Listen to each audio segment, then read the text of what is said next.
Sharon and his fans. You know, yeah, he really did. I think he built himself up and worked through his health stuff to get to that concert where he sounded fantastic. Warrior Island, a paradise of sun, sea, and second chances, where creators fly in for fame and lawyers fly in for opportunity.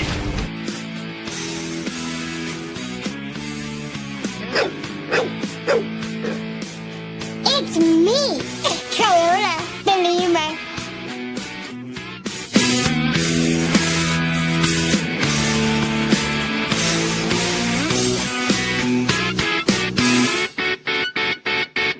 I'm ready for them at this point to say, let's change all the stoplights so red means go and green means stop. Yeah.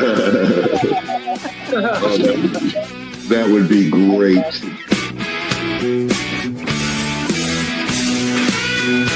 And how I am right now is how I am all the time. What you see is what you get. If you don't like it, sorry.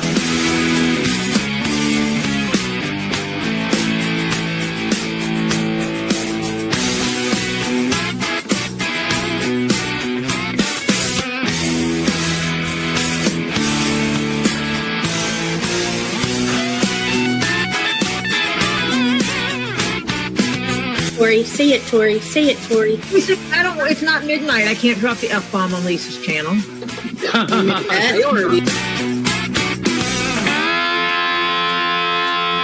Listen, this person doesn't need a guardian and therefore shouldn't be given a guardian. So many victims that want to tell their story. There's a man named Robbie.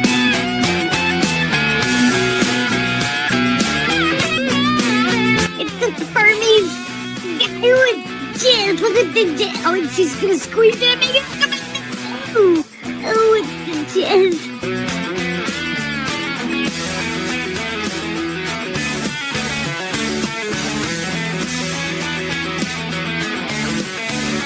Very grateful to come back.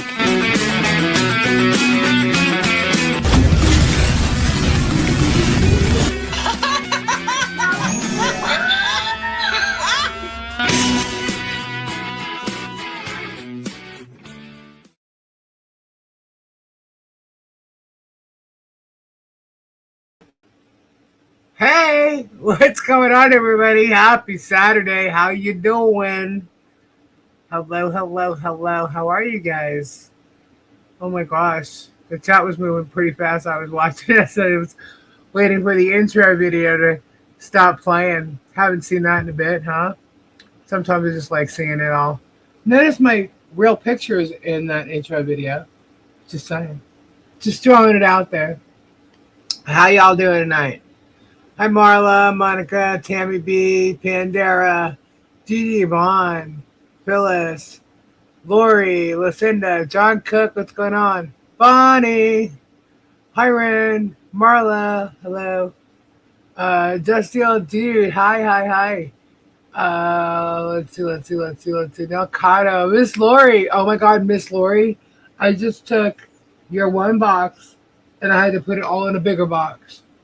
Wow. You got a lot of, it's going to be like Christmas when Miss Lori opens up her box, man. Hey, Kevin James. Jackie Red, Charlene, hello. Say my name. Bonita, Mike Johnson, hello. Mary, not here long, waiting for meds to kick in. Whoop, whoop. Granny Kathy. Hi, everyone. Hi. I haven't heard from Tori.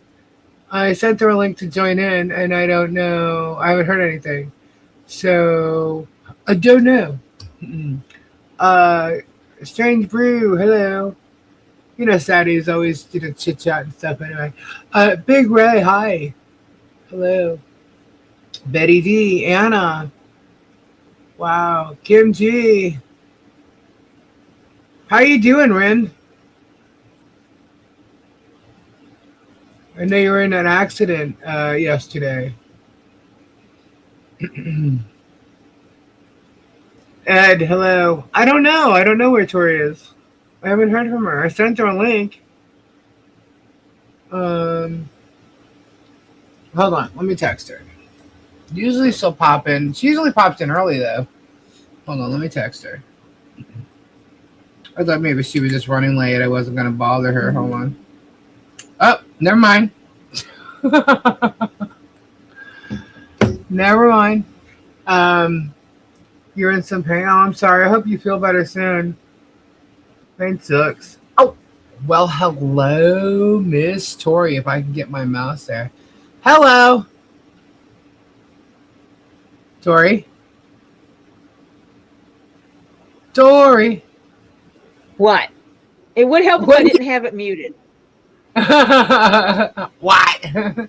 I was wondering if you were coming. I was getting ready to text you. Tori's usually early, guys, so I'm the one that. It was a long day today. Yeah, what'd you do today? Are you We okay? had to go into Atlanta for a meeting. Yeah, everything's fine. Oh, okay. So, meeting, huh? Yeah. In the city. All In the good? city. Yep. All good. Good. So, how is your weekend so far? Besides that, It was good. Oliver and Jeff and I got up this morning. We went and checked out this new place that they sell like high protein, low glycemic index, low calorie, like drinks and shakes and pancakes and donuts and stuff. oh, fine. And wanted to check it out. And we did, and it was good. It was tasty. As we were going into Atlanta proper, into downtown Atlanta today. So we went there first this morning, and then we went and wandered around downtown for several hours, showing Oliver around for something we're going to be going to in Atlanta. And that way Oliver was familiar with the area. Right. And then we went to eat at Metro City Diner. Cool. And hang out some more wandering around. And then we went to our meeting. And on the way back, we dropped Jeff off here because he was still full from lunch and had a salad here that he hadn't eaten. Mm-hmm. And then Oliver and I went out and ate. Cool. Sounds like you guys had a lot of good eating today. Yeah, we actually ate today. I actually ate 3 meals today, which is really weird for me. Yeah, you normally don't eat 3 meals. Not when you're here. And the Barbarian. Well, Topher and the Barbarian are at their where they're going to be moving to. They were doing some floor work over there. Oh, that's cool. And Lily was resting because she had spent a few days there. Oh, right on. And needed to recharge her batteries. Yeah. Because she goes and winds up working at the house multiple days during the week. Right. And so he goes on the weekend and lets her recharge her batteries. Gotcha. And I got to go get me a drink. Well, that's cool. I got to send your package out this week, so. Yeah, you got to send me the total. Okay. Just text me. Did you get my message with that? Maybe. Don't think my brain's functioning right now. But I'll look. Oh, look, you're lucky I saw the thing that were, your thumbnail and stuff, and I looked at it and I went, oh, yeah, today's Saturday. Yeah. Damn, I can't go to bed right now. And this was at like 8:30. I was like, I can't go to bed now. Oh, man, I'm sorry. It's all right. Let me go get me a drink. All right. I'll be here. Yeah. Yeah, Ed texted me and showed me his purple. He found the purple Bic lighter. Oh, really? Oh, you know what? I had a whole package of them. I was able to get a whole, like 8 or 10 of them. They came in a package once. And, of course, they're all gone. We gave the lighter thief over here. I had to invest in lighter leases. Maybe that's what I should do for everybody. I should get lighter leases and just send them out. But everybody in their box is getting a little fidgety thing to play with. So that should be fun. Hey, Big Ray. Did I say hello to you before? I see you now. Hi, Bearded. Have you guys ever noticed all those channels? That's all they do. They don't make any sense. They just talk and make noise, grunt noise. Well, yeah. Hi, Noreen. Hi, Jenny B. Yeah, that's pretty much what they do. And, hey, Ernie, they, they want receipts. They want proof. You give them proof, and they just sit in denial all damn day. 4 days, actually, I should say, because I got a bunch of comments to show. Wait, isn't there a movie where they go, you want the truth? You want the truth? You can't handle the truth. That's about what this is, right? Exactly. Because you give them the only difference is they blow a gasket. We're going to jail. Who's going to jail now? Hey, a little bit. Well, at the deposition, legal funds to beat a loser. Thank you, Georgia. Thank you so much. According to the deposition that was Michelle's deposition last week, Jen was saying that she was going to jail, and if she doesn't go to jail based on what she says, that I was going to jail. Meanwhile, it never got anywhere because Shockett was just getting all kinds of heated and pissed off, and he ended the deposition. It's over. Do you know why he was getting pissed off? Because he couldn't get what he wanted out of Michelle.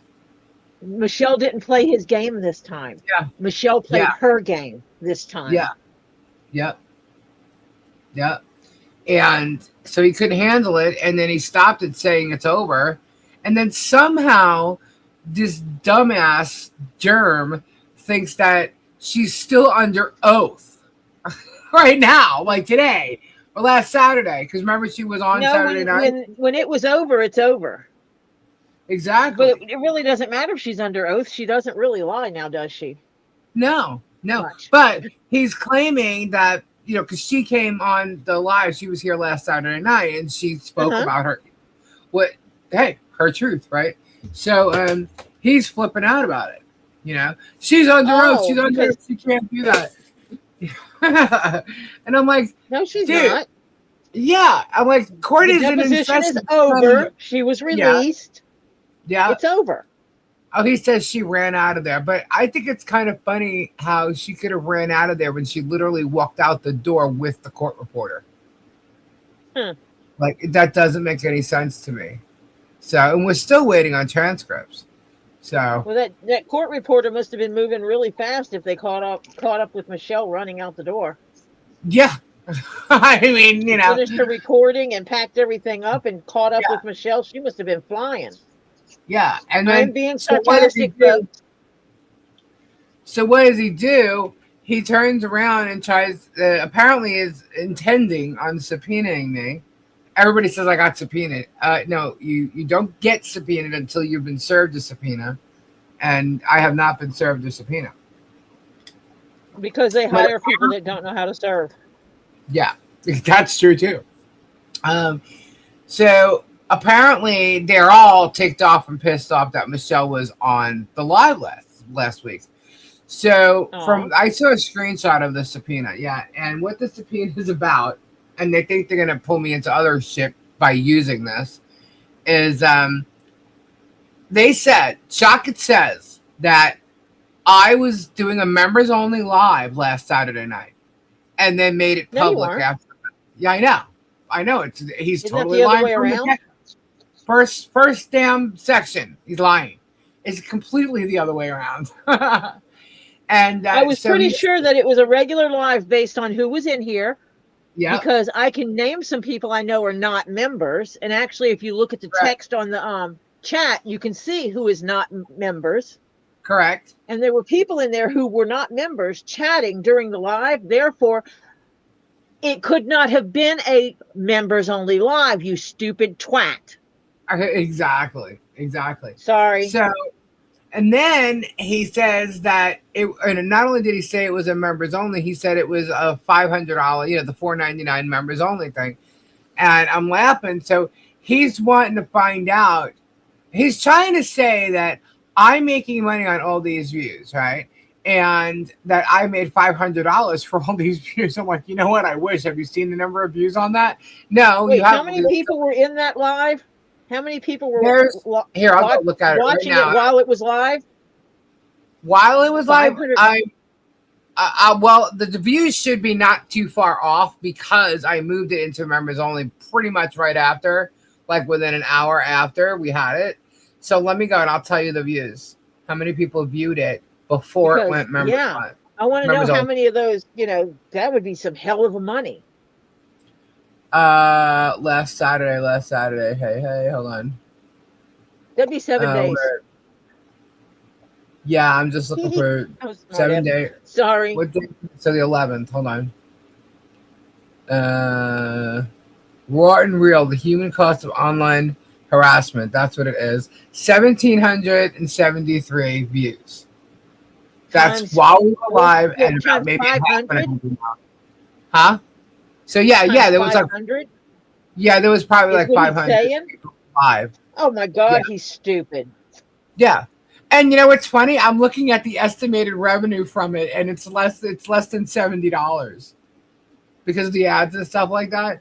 I'm like, okay, have fun with that, but it's members only. Okay, I need a question. Does Shock It not realize you could show the courts the truth? Oh yeah, absolutely. And show that he is outright lying to the court? Yep, and then I'm going to show it to the bar that he lied. Because all the bar complaints is about his unethical behavior. Is he that ignorant? Is he that ignorant? Okay, Shock It, sweetheart.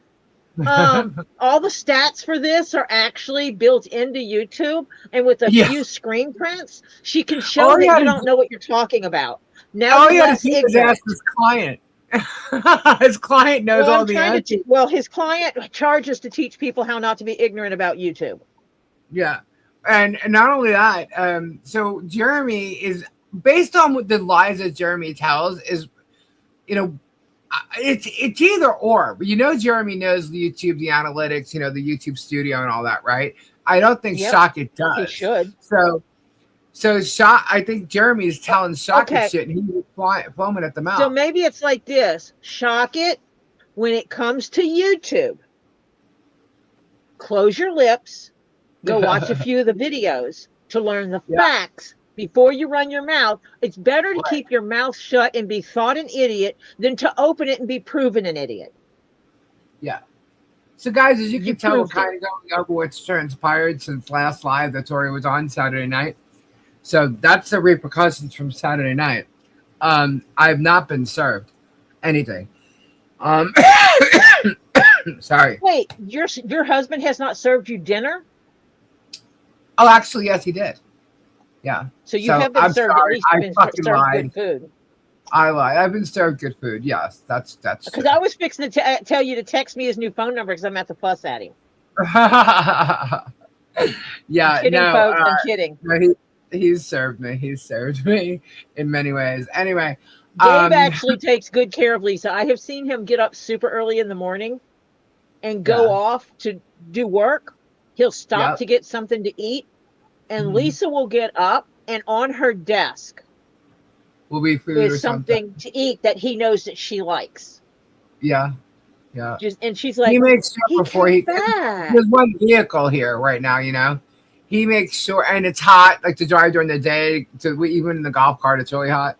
So he makes sure before he leaves that, and depending on how long he'll be gone or whatever, he'll make sure I have anything I need. Yeah, Gabe's awesome like that. But I've seen him do that when he didn't need to because we were there. Right. Yeah. And you had stuff. Yeah. And he still did it. And you're like, well, Gabe, that was nice of you. And he's like, yeah, I thought you would like it. I mean, that's his whole, I thought you would like it. So that's why I did it. Yeah. I got you that because I know you like that. And they had it. Yeah. Yeah. He always makes sure he do those kind of things. And that's so sweet. Yeah. So she's been served. But yeah. Yeah.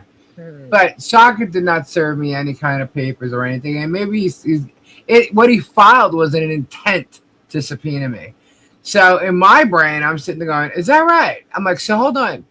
You can subpoena me for the records to one of my videos. Because why? Jeremy's a creditor in the bankruptcy case? Because this is all in the bankruptcy case, right? That isn't even his case. The case.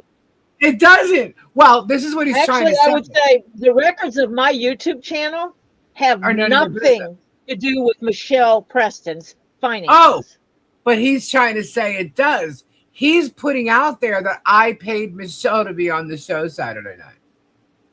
Oh, please. Yeah. Michelle has been begging to be able to have the opportunity to speak her truth. Exactly. You didn't have to pay her squat. She has told you from day one, Lisa, I will go on there and I will tell the truth. Give me the opportunity and I will do it. And we've just been trying to protect her all along because, look what they do, and she's in all these cases and stuff. So, but, look, enough's enough. After CPS showed up at her house and all that, she wanted to speak. So I was like, all right, But anyway, so that's what he's trying to claim, that I would have paid her money and any money she would make it. No, but any money she would make is income, right? And if I did pay her money, that would affect the bankruptcy. And I'm just laughing my ass off. First off. How would you have gotten said money to her? Exactly. And not only that, any money that would come in from that date won't even come in till we're in July. It won't even come into August. Right? So you is your money. Basically. 21 days after, whatever month it is, the 21st day is when you get paid for the month before. That's how YouTube works. Okay. So that's not even there, and Michelle did not get paid, but that's how he was going to try and bring it in. We'll see about that. If I end up getting served, we'll see, because I am going to object to it. And I can't wait to hear his responses to my objections. I can't. Because what I could do is this, since Jeremy's a creditor in her bankruptcy, so am I. And I'm actually listed as one, but I've not done anything about it. I'm not going to be bothered with it. You know what I mean? Unless they, necessarily they need me, right? So if that's the case, then I think what I'll do as a creditor, because he can do this, as a creditor, I might just turn around and subpoena his fucking records. And not just about one video. I'm going to subpoena his records for every damn video he's had Michelle's name and my name in them. And the financials and all that shit. Because if I'm able to be open to it, then so should he. And how do I know he's not paying Michelle to use her image, her likeness, her, any of her story? How do I know that? Of course it's not it. But how do I know that? Yes, he's a potential creditor. But how do I know You are that? a creditor. He is potential. The bankruptcy case doesn't know that. If she went and sued him for defamation, that's all his videos are going to prove is defamation against her. So bring them all in. They're all backed up already. Yeah. Bring them all in. Unedited versions are backed up. Yeah, if he thinks as a creditor he can come after me, well, guess what? As you being a supposed creditor, even though he's a potential creditor, we can go right after him. You want to play that game? You are not entitled to my YouTube channel. You have no control of my YouTube channel. You are not entitled. Yeah. You are not entitled to know my financials about my channel or anything else. And then someone said, because they saw this, the whole thing. And I'm like, okay, they said that he is requesting all kinds of correspondence with anybody and everybody, me, Michelle, me, and John. I told you guys, I don't talk to Michelle. Okay, I do talk to John, but I talk to John on Messenger with his disappearing messages. So, it's like, okay, Jerem, what do you want? Here, I'll photostat this, and here you go. Here's your copy. He's not entitled to all of my shit. And if he thinks he's entitled and any court is going to allow that, well, then damn it, I'm entitled to his. And I'm going to go after it too. You know what I mean? And let me tell you, he's got hundreds of videos with my name in it. with my name, my husband, with Michelle, John, all of it. And we're going to ask for all the financials for that too. You want to, don't think you're the only one who could play dirty. But if you think you're going to get that out of me, I'm going to sure as fuck get it out of you. Just because she's on my show doesn't mean shit. She's in your show every freaking, you can't keep her out of your mouth. You know? I think he's lusting for her personally. I'm telling you, he did. I didn't even watch this. I didn't have to watch this. Well, I know it's a story. It's kind of like that schoolboy thing, you know, elementary school. The boys are always picking on the girls they like the most. And that's really what this reminds me of. I think he's hot for all the women that go back at him. You know what I mean? I think he is really obsessed with the girls that just don't take a shit. You know? That don't bow down to him. The fighters, yeah, that don't cow down to him, because I think it's a challenge to him, you know, and like that's why he's probably bored with like Megan Fox. He just uses her. Oh my god! But you know, so that happened, like, and it was like, ooh, bombshell, and it's so funny because he always says, who uses the word bombshell all the time? The flea. I'm like, actually, no, I don't. Actually, you're the one that uses bombshell. You and Tug are the one that use that word. And all your freaking bombshells are duds. Like, you know, you guys, like, it's all clickbait. I don't clickbait people. But anyway, so today he did a video and he's using Michelle and John's picture. And what did it say? It said, what about your spammy grifting fundraising monies? Jeremy Germ. Show me yours first. Bahaha, right? Thank you, Miss Lori. So he's using their pictures on a storage unit, claiming what the hell was it again? Oh man, I had it before. What was it? It's a storage unit. It has nothing to do with John and Michelle, but he's using their pictures on it. You know, and he's trying to insinuate it's them. That's bullshit. There's something called a right to publicity. Guys, look it up. I actually gave you guys a definition of it sometime last week, one of the shows I did. One of them back there. Jail love letters. Yes, that they were writing jail love letters together. And meanwhile, he's in front of a storage unit and he's got both their faces. What the hell do they have to do with a storage unit? Nothing. Not a damn thing. Well, how do we know that he's not paying Michelle anymore? We know they're not. This is just a for instance. I'm just saying. He doesn't know if I paid Michelle anything, and I did not. Okay? I don't pay anybody on my panel. Tori, have you ever been paid to be on my show? Ever? No. Right. Okay. Yo, I pay for my own rocks I get from her, okay? Yes. Unless, okay, the exception is like if she gives me a gift, like at Christmas or stuff like that, that's different. Which I'm not supposed to. She yells at me. I'm not supposed to, but I do it anyway. But, you know, I've done it to her too. Yes. Yes. But yeah. Made her cry before. Yes, she did. So, you know, it is what it is. But I don't pay anybody really, actually. God. For me to be here, uh-huh. Lisa doesn't give me. Did you get paid last week? Did you get paid last week to be on the show? No. Same thing I always do. Thank you. Literally, that's thank you. I don't need to be paid to be here. Right. Right. Now, some of them other twats, if they wanted to talk to me on their show, hell yeah, you better be pulling out those bank accounts, baby. Right. But no, I don't pay anybody to be on here. However, I can tell you this: if I was getting 100,000 views or something like that, then yeah, I'd be cutting Tori a check. My channel isn't big enough. Not. Yes, I would. I absolutely would. No, the hell you would not. Yes, I would. I wouldn't take it. I absolutely would pay you to, just because, not because like you're working for me, just because.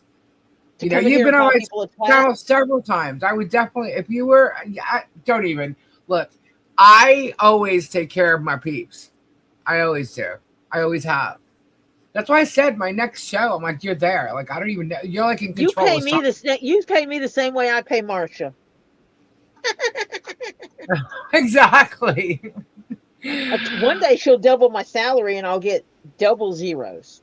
I mean, you're But you know what slacking I there mean. because I got Marsha up to double zeros.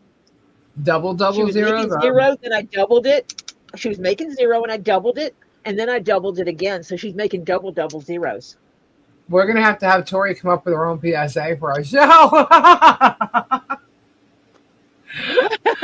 Look at It's her like- over there. we- Slap that thumbs up right now, damn it. Don't make me pull my good whip out. I'll still never forget that. That was just so funny. When you actually said you were a librarian, I lost my shit. I know, but I lost my shit. When I I was did in it college, with a joke. colleges have programs where you can do like a work study, Right, and you make money right. doing work study, and it gives you credit for work study. And I worked at the public library. Sorry. And I wore my hair up in a bun and I put a pencil in it and flirted with all the guys. It just cracks me up about You know, I would being do shit like they had a guy who loved Stephen King. right. And when it came out that the Richard Bachman, the books written by Richard Bachman were actually Stephen King. Right. They put them together and they called them the Bachman books.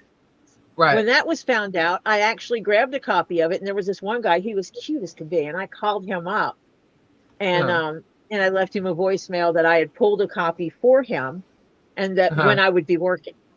I told him when I would be working. And so he came in when I was working, and he told me his name, and and I handed him the book, and he goes, "How did you know I was wanting this?" And I went, "You check out all Stephen King." And he goes, "Yeah." And I said, "The day I heard that he acknowledged being Richard Bachman and released the Bachman books, I knew you would want a copy to read. I just knew this." And he goes, "I can't believe you knew me so well. And then I need to take you out to dinner." And we wound up going out. And then he turned out to be a jerk. That's how it works, guys. Evil Jeff said, "I can verify that Tori is one hot librarian." Jeff, you're not supposed to talk about that stuff.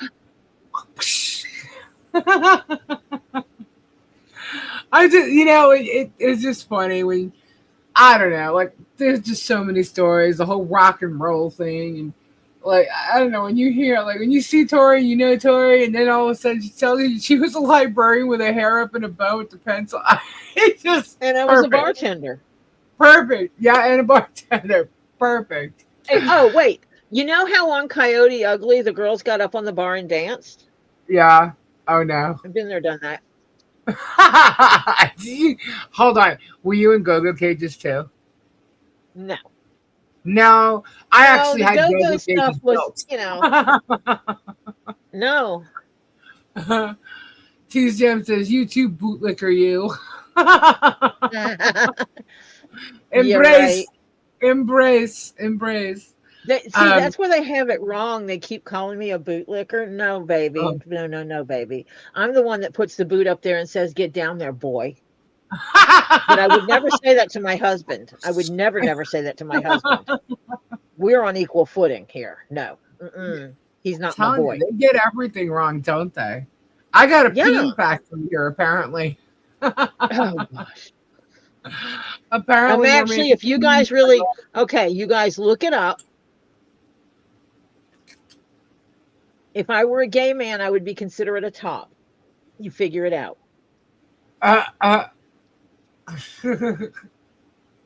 It's just crazy, the crap that they say. It truly is. So much shit was said this week. It's crazy. So, all right, another thing that happened this week. By the way, the subpoena didn't happen. It was just, an intent to file one. Okay. I don't know where it is. Don't know if it's coming. If it does, it would be ejected. I can tell you that right now.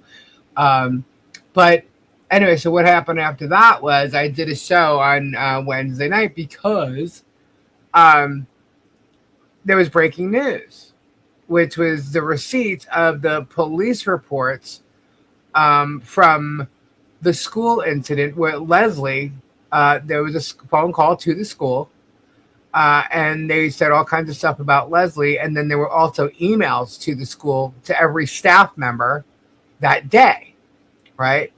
Whose email And address?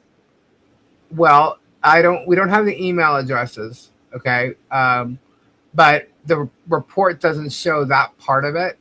However, what it does show is the person who called. And originally, from if you go back to Leslie's story, okay, when she first came out and told the story, nobody believed her. Some people did, some people didn't, right? But the person called got the principal of the school on the phone saying he was a parent of one of Leslie's students. So they asked the name. Well, there's no student in the school with the name Hales, right? But he said he was Jeremy Hales. He was a YouTuber. He talked nastily about her and said things like, she's a disbarred lawyer and she shouldn't be teaching, and how she made up stuff about him being a Jew, the Hodugs thing, right? And but he didn't say Hodugs. He just said a couple of things, right? He actually said more than what is written in the police report because the principal did an affidavit and there was more information there. The police report just shows that he investigated and this is what he found. So it's in his words, So anyway, the victim is Leslie and the witness is the principal, right? Now, what the officer did, now there was more than just the Orange County Sheriff's Department involved, but we'll get to that at another time. But so the investigation took place, and in that they put in the report that the ID from the school, the person who called, the phone number, they put the phone number in the report. So the second I saw it, I'm like, that's an Ohio area code. So I go and I look up, a couple of things, and I'm like, holy shit. I'm like, it's Jeremy. Jeremy did call. And meanwhile, the entire time he did several videos bringing up the school and stating how, I did not contact nor email all these people at the school or the principal of the school, whatever. And then he also kept bringing up in another video that somebody else called. Even Radis said he emailed, and he just avoided it. But did also say that calling the school and letting them know about a teacher isn't illegal, right? Meanwhile, we have Jeremy in other chats talking about if anybody knows where Leslie works, let me know, right? So anyhow, we verified his phone number, and this entire time, he even accused me of being the one who called on a video. And then when Leslie was playing him, he was talking to her, and she said, I can't believe Lisa actually is the one who called and tried to ruin my job. He's like, yeah, I know. I saw that. Can you believe that? Are you going to file a lawsuit against her? Did you send her a cease and desist yet? So he tried to make her believe that it was me, and meanwhile, it was him all the time. And he knows it was him. All right? So that came out, right? And they're saying, oh, this is just words. This wasn't an investigation. I'm like, oh, so the cop's going to lie now about what he witnessed. The cop is lying about the caller ID on the phone call that came in. He was there that day. They had police there that day. Okay? And then you had people like Megan getting involved with Rosalind, and Rosalind contacted the school because Megan obviously told Rosalind that she was the one who contacted them. So she contacts the school and says, I was supposedly the one who was, who did this, and I did not do this. And the email that she got back was that this never took place or something like that, which I think is bullshit, because I also ended up showing the text messages from the principal telling, because he messaged out to everybody to ignore the emails that came in, right? And I showed that as well. So the second they knew that she was working at this school, they went, they looked it up, they found her, and Jeremy made a phone call. Okay, because she had been there for months, and Jeremy acted like he knew that they were there. She was there. No, he did not. What happened was she took one of her channels that she had taken down, and she was posting some videos for the kids that when they're not in class, they could learn. You know, kind of like tutoring or studying at home, right? And he's trying to say that she put kids in the school, blah blah blah, and she didn't have permission, blah blah blah. Yes, she did. She absolutely did. The parents signed a thing in the beginning of the school year. Okay. And if it was such a bad thing to do, then why was the school using her videos in their morning announcements?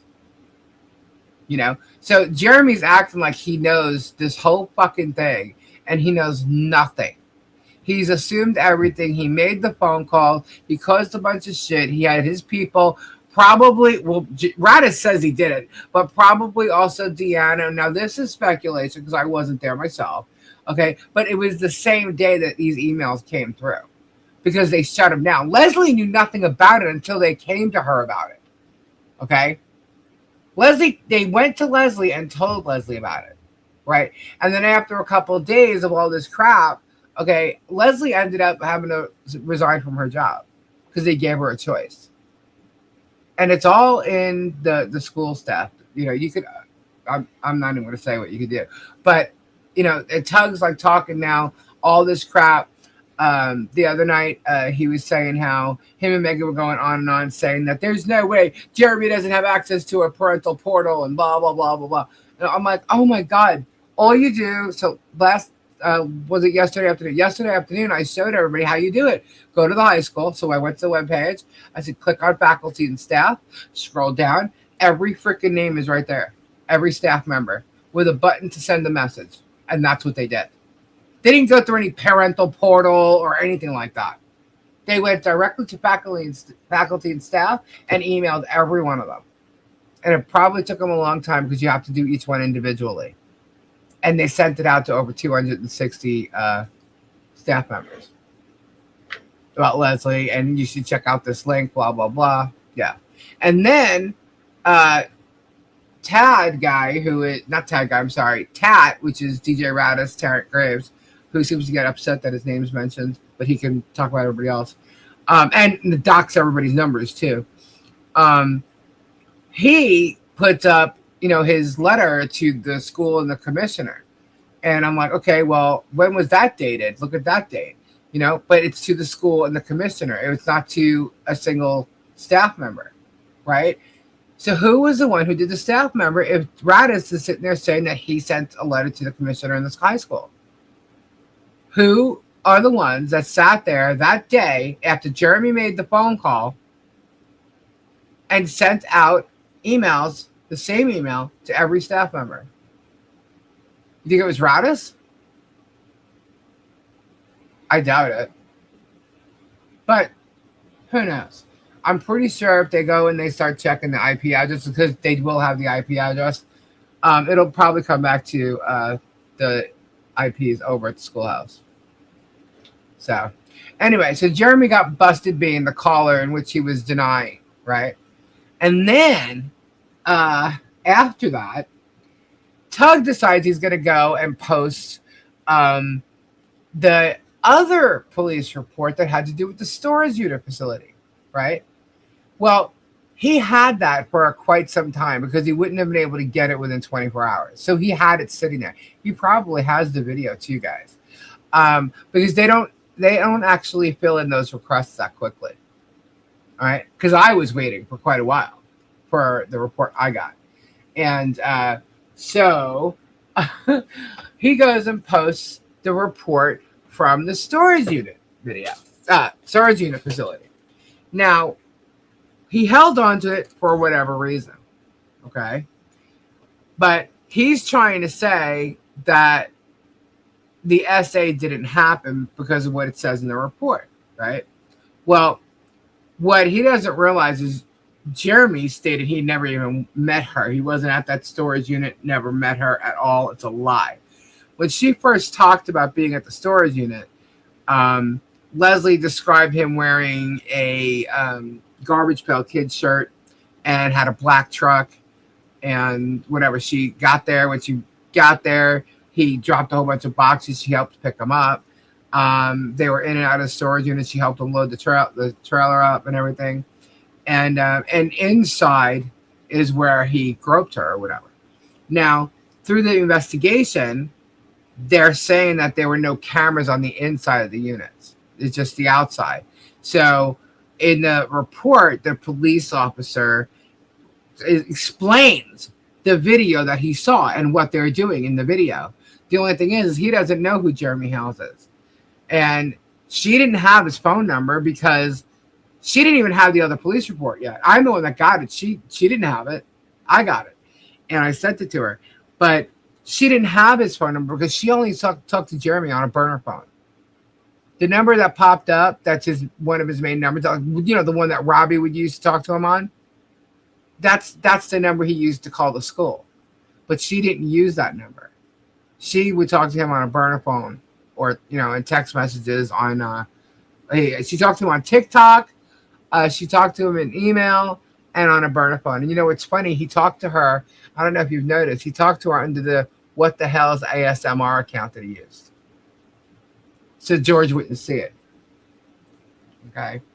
So anyway, so in the report, it describes the video. Okay. But based on the fact that there's no cameras in the hallways and stuff in the units, they couldn't see the actual essay, right? And because they didn't know who Jeremy was or anything, nor his phone number to contact him, they said that they couldn't identify him at that time. So there's no essay charges right now at that time. And he says we're not going to be able to charge him at this time. So I was like, okay, well then show him who Jeremy is.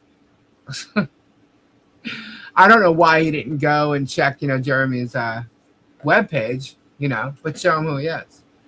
And but that's the report, and she didn't get those reports. But there is conversations between her and the officer, and we showed that too, where he says, yes, there's video of you guys in the front entrance. We're just waiting to see if there's video footage in the hallway or whatever, inside the unit. And we showed that as well. And we also showed Jeremy in a chat stating that, why isn't there a video? Because it doesn't exist. Yeah, it does, Jeremy. You actually did meet her. And you're lying to everybody.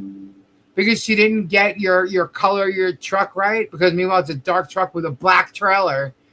And she thought you were wearing a Garbage Pail Kid shirt because you're wearing a shirt that has a cartoon like type thing on that looks like it's a Garbage Pail Kid shirt. And a white undershirt. Oh, sorry. She didn't know it was a white hoodie underneath. Speaking of hoodies. Yeah. So I'm telling you, thank you for the Kobe. Thank you so much. Guys, yeah, keep those copies going. I'm gonna get this legal thing going right away. Anyhow, so that's everything that went on this week. And in doing all that, holy shit, Tori, the minions went bonkers. Bonkers. They lost their shit because there's proof that Leslie never lied. Everything in the report is what Leslie said all along. You know? Oh, man. And Imagine that. Yeah. There's video footage of Leslie saying exactly what happened when she got to the store. First of all, why would Leslie even be at a storage unit place?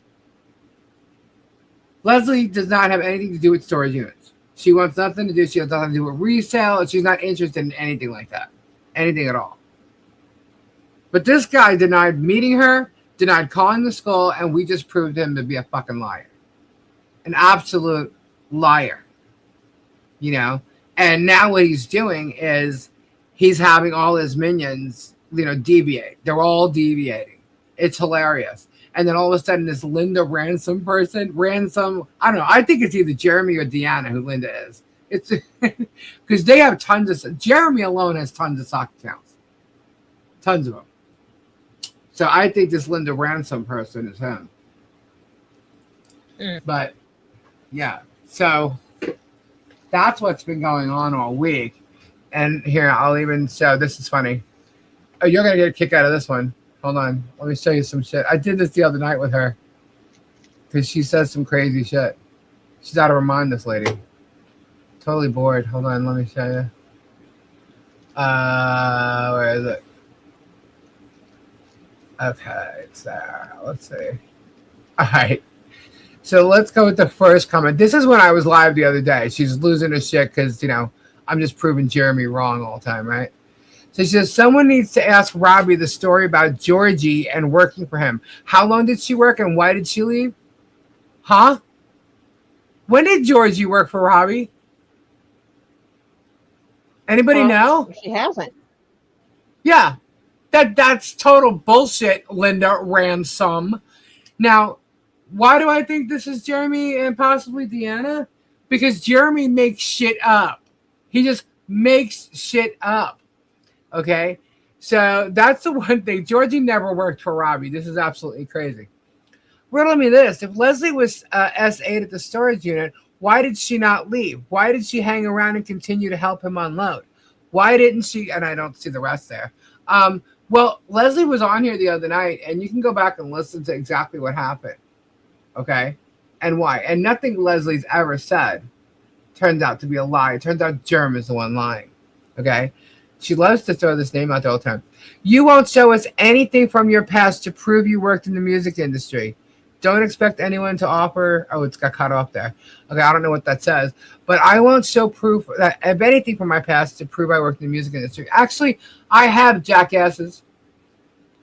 I've absolutely shown that. As a matter of fact, remember the picture that they were trying to say with me having no teeth at all, with headphones on my head and blowing my face up? You know where they got that from? They got that from an old video of mine where I was going through my book of artists with management stuff in it. Okay, going through the whole entire big book, and I didn't care that I was on the screen that night. And that was just one thing. Didn't Tug actually talk about a show that I did because he saw an article about it, although he lied about the article, but it had to do with a show in Vegas. Okay. He said that I never booked the bands. Well, if I didn't book the bands, why were they there? That's number one. But if I don't work in the music industry, how would any of these people know anything? Do you expect me to tell you exactly what company I worked with or for at any given time throughout my career in the music industry? Absolutely fucking not. You think I'm going to have you guys go and harass whatever? No, you're going to look and you're going to search and you're going to try and find whatever you want and can find. And there's plenty of shit out there, I could tell you that. But you only know a couple of things, so there's no way you'll even find it. Okay, because I'm not going to tell you how to or what companies or what names to look under. No fucking way. You're not going to be harassing other people the way you harass, everybody else and their family and all their jobs and all that shit. No way will I do that. I'm not going to put myself in that position. Never have, and I never will. Why do you need to show them anything about it? I don't have to, but they think that, I haven't worked in the music industry. I guess that then Robbie wasn't Cece's personal either. Yay. Okay. Don't know what to tell you about that. I don't have to prove to any of them. I did work in the music industry since I've been working in the music industry since I was 17 years old. That's a long time. A long freaking time. And I've done several things in the music industry. Several. Between concerts, shows, I ran clubs, I did PR work, I managed, I booked bands, I did tons of stuff. I did marketing to retail, I worked with several artists in several different ways, several different capacities. They're looking for content. They don't have any more. They're going to try and get what they can from you. Yeah, it's fine. It's okay. But I don't have to prove to anybody. Tori's been here. She's seen the pictures on my wall. She's seen the records on my wall. Yep. She's seen the awards I've received. Okay, and that's nothing compared to what's in my storage bins that are stacked up. That in the number of photos, autographed photos you have from artists thanking you for different things. Yeah. Why didn't she go to the show sooner is the end of the riddle me this message. Why don't you ask her? Ask her. The police were there that day. What are you? What? Ask who Where'd what? that come from? Ed? She's seen the Freak of the Week awards. Yes, I won the Freak of the Week awards, and that wasn't from Germ. Actually, I got my awards from someone else. Anyway, all right. So this was one. What was the next one? Oh, get this. So Gabe came in while I was live, right? I'm talking. I think I was talking about one of these reports, and you know how he does his little interrupted tidbits, right? So we always try to brush Jules' teeth, right? And she doesn't like toothpaste, right? So he came in explaining how he put it on the chicken, and she's freaking out. And she comes in here and she's sneezing and snorting and all this shit, right? So all of a sudden, this Linda Ransom person decides that they're going to start talking about that something's wrong with my dog, right? Lisa and Gabe, are you trying to harm your dog? Jules has issues with her teeth, needs to see a vet, otherwise I'd hate the end result. Like you give a flying fuck about my dog. Okay. What the end? Oh, that's what the end of the message says. Why didn't she go to the sheriff sooner? Well, Leslie was on here. I'm not gonna tell her to go back and watch. Anyway, so they're talking about the blood. She starts posting this shit. Okay, there's nothing wrong with my dog, guys. My dog is happy. She's healthy. She's fine. These people are fucking freaks. That's all I can tell you. Here's another one. Lisa, the videos have been shown of LP. Hold on. Why am I? Hold on. I'm trying to stretch it out and I keep hitting the next thing. The videos have been shown of LP following, stalking JH and George out of Creek. Really? Where are the videos? Where are they? Tori, how long will we ask her for shit? Where are the videos? To this day, 2 years later, no videos. And she says, standing in front of the sign at the ranch. Let me ask you guys something, okay? If you're somewhere, right, and you see a McDonald's sign or drive-thru sign or whatever is laying on the side of the road somewhere near a fence, are you possibly going to, or some kind of sign, let's just say an old Vegas sign from an old hotel. You remember the cowgirl that kicks her leg that you've seen God knows how many times? In Vegas, you find a lot of old signs that you can actually go to, like the sign graveyards, right? So if you've seen a sign like that, would you go and stand in front of it and take a picture? Possibly. Maybe. Yeah, maybe. I mean, I have. It certainly wasn't. She certainly wasn't standing in front of his fucking gate, you know, or in front of his truck, or in front of the big ass fucking cell tower that he talks about. She was standing in front of a drive-through sign. Like that could be anybody's drive-through. I mean, we know whose it is, but wouldn't she have just taken a picture of his property or something and stand in front of it? You know, I'm on the Hales property, or I'm at the street of the Hales property.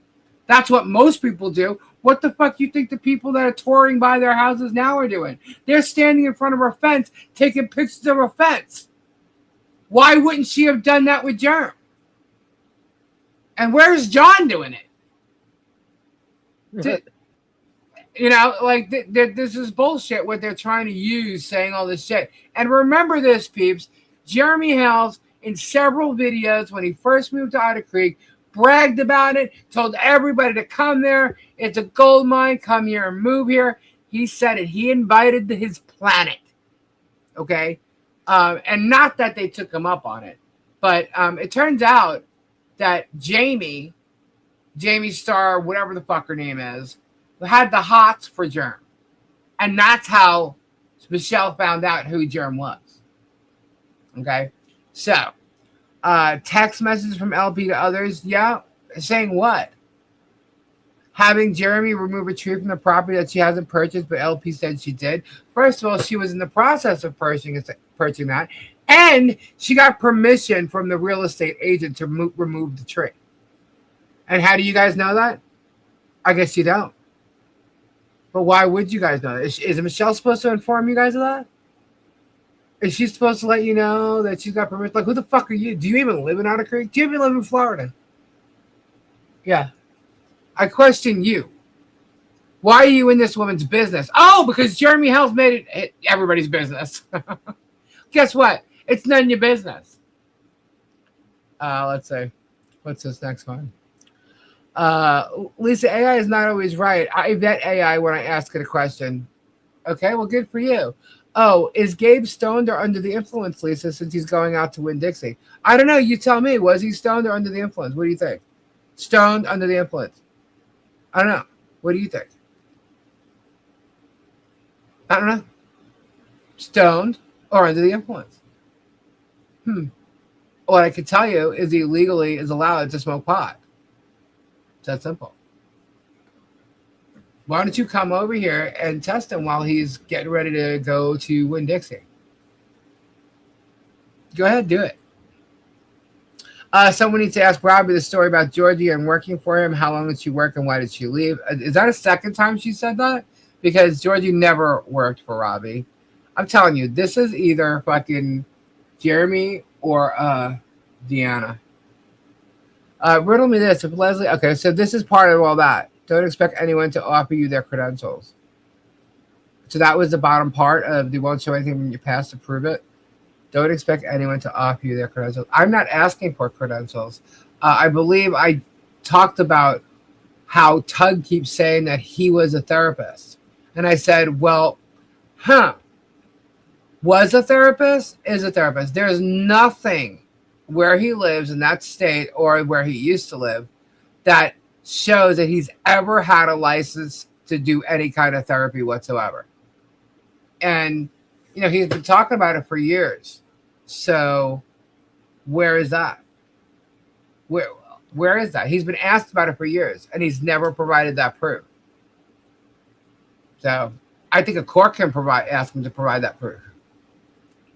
I'm pretty sure he's got some kind of certificate or a degree. Why doesn't he prove it? I've actually shown some of my shit, but I'm not going to show it again. Why? Go look back and go watch it. Not a good one if he really was, right? What is he, a physical therapist? I mean, there's plenty of different kinds of therapy that he could have done. And there's nothing wrong with, going to therapy or anything. But the way he talks, this guy's the biggest bullshit artist. He wrote an article for a place that he supposedly worked at. And yet, there's no title to where, what his title was there, nothing. It was just his name. He could have been a patient there for all we know. But he wrote an article about bullying. And yet he's the biggest bully out there. To me, he's the biggest manipulator there is out there. That's my opinion. Anyway, with all the posts and all the shit that this woman is saying, apparently she got tossed out of the What the Halesverse anti-What the Hell's group. It was enough, I guess. I don't know.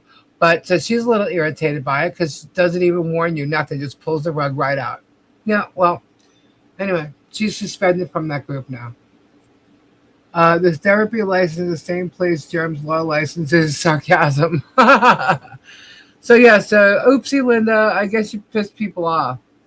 So, and trust me, the people running that group are not really fans of mine. So if you piss them off, then I don't know what to tell you. But yeah, so that is the end of those type of comments. But then we got, hold on, we got some more here just to show you.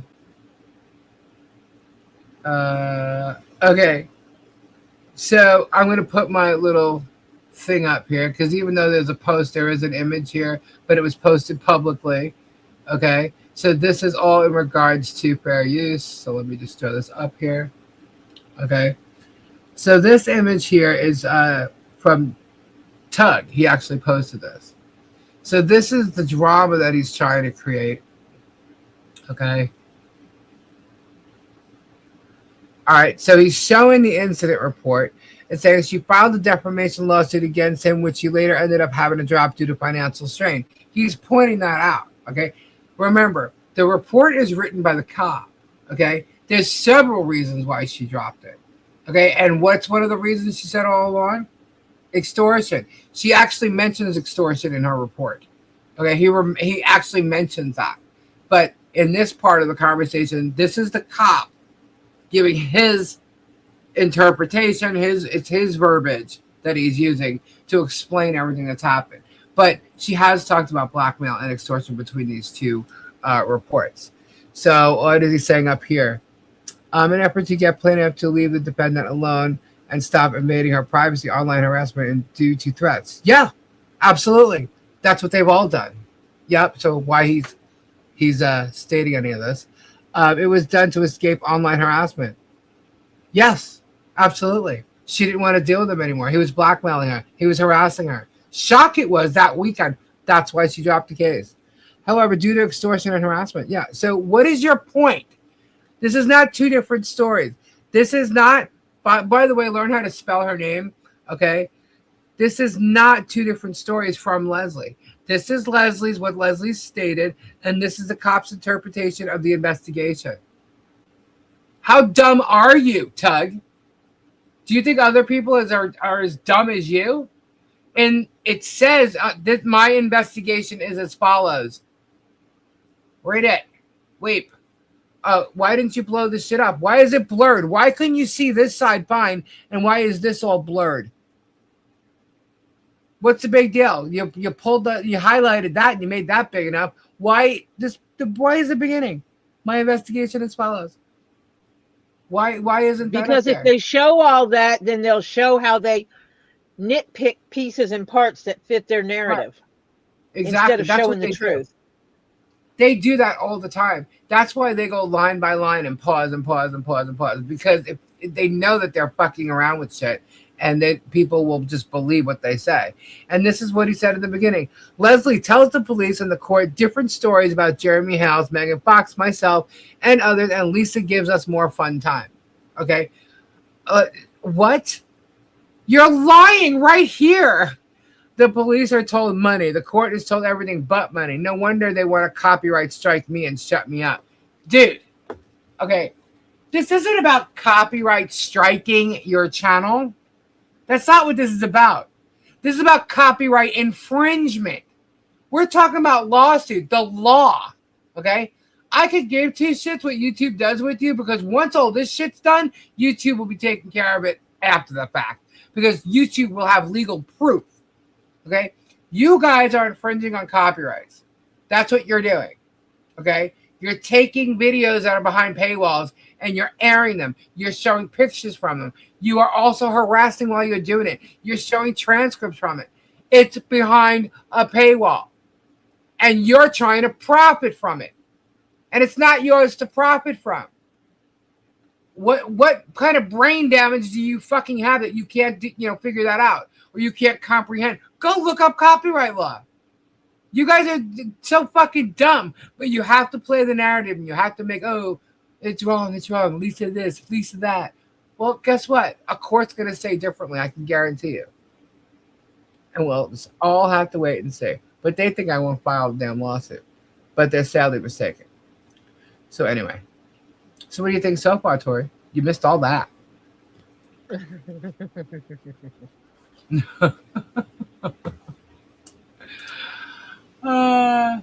Sounds like Fugly is a moron. Yeah, they all need to get their fucking believers fixed, I'm telling you.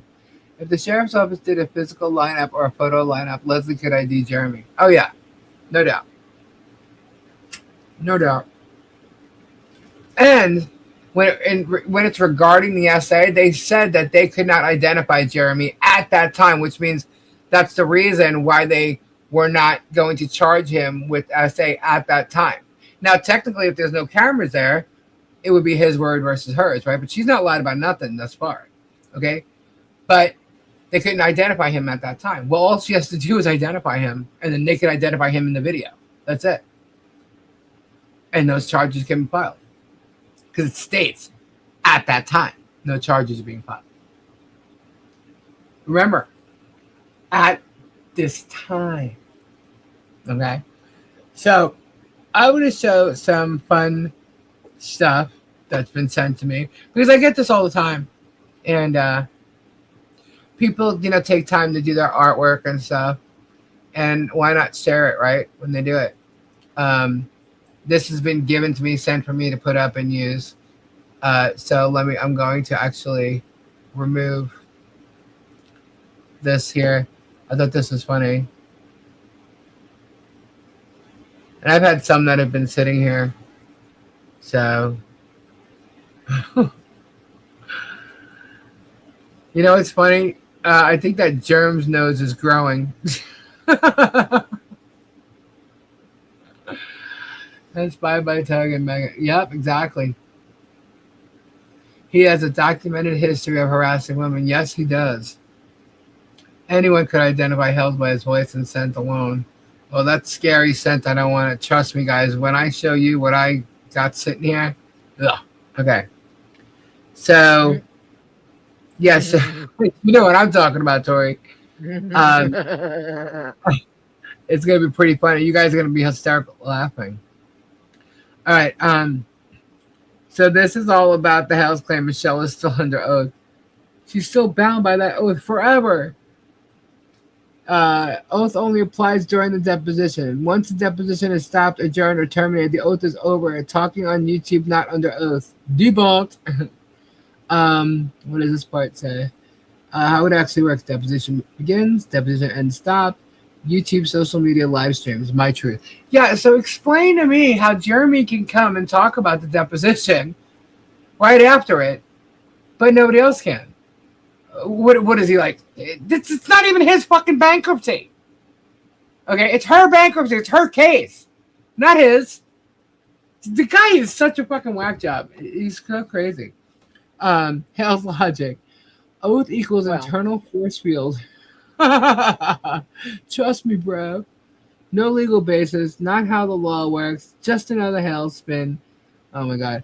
Facts don't care about Hale's feelings. The oath ends when the deposition ends. There you go. Is there another one? Oh, this was from the other, a couple weeks ago. Poor Martha thrown under the germ bus. Hee, problem solved. Germ under the bus department. It's kind of funny, being that was. I wonder if that was like intuition there, because one of the videos that he's talking about Leslie in the school was about throwing them under the bus. That's so weird. Intuition. TikTok. Anyway, so some of these are pretty funny, I thought. And I wanted to share because people do take their time out and they enjoy what they're doing. And some of it is actually pretty creative.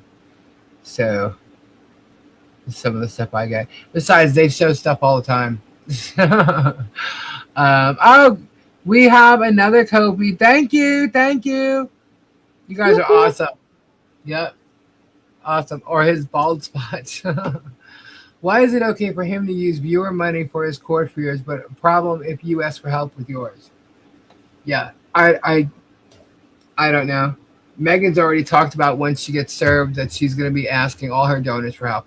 And you know she's going to, because she asks for money for everything. You know she has a husband that works and stuff too, right? I need a new hairdo. Send me money. Yeah. I need to get my hairdo done.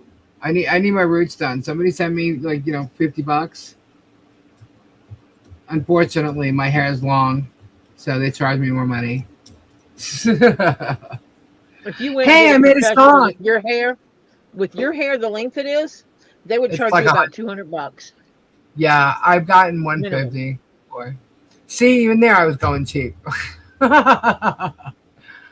Tori needs her nails redone. Send her money. There you go. I need my nails done, but I do them myself.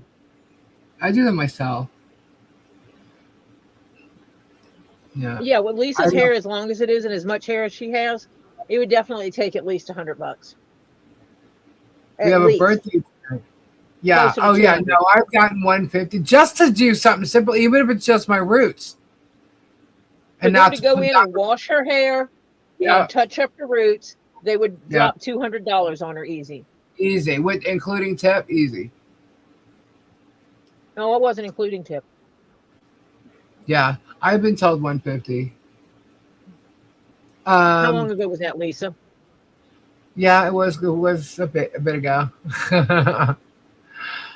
It's Lucinda's birthday. Happy birthday to you. Happy birthday. Happy birthday, Lucinda. Happy birthday, Lucinda. I missed that because I was listening to my child while you were streaming. Strictly, what's going on? For legal costs. Thank you, Strictly.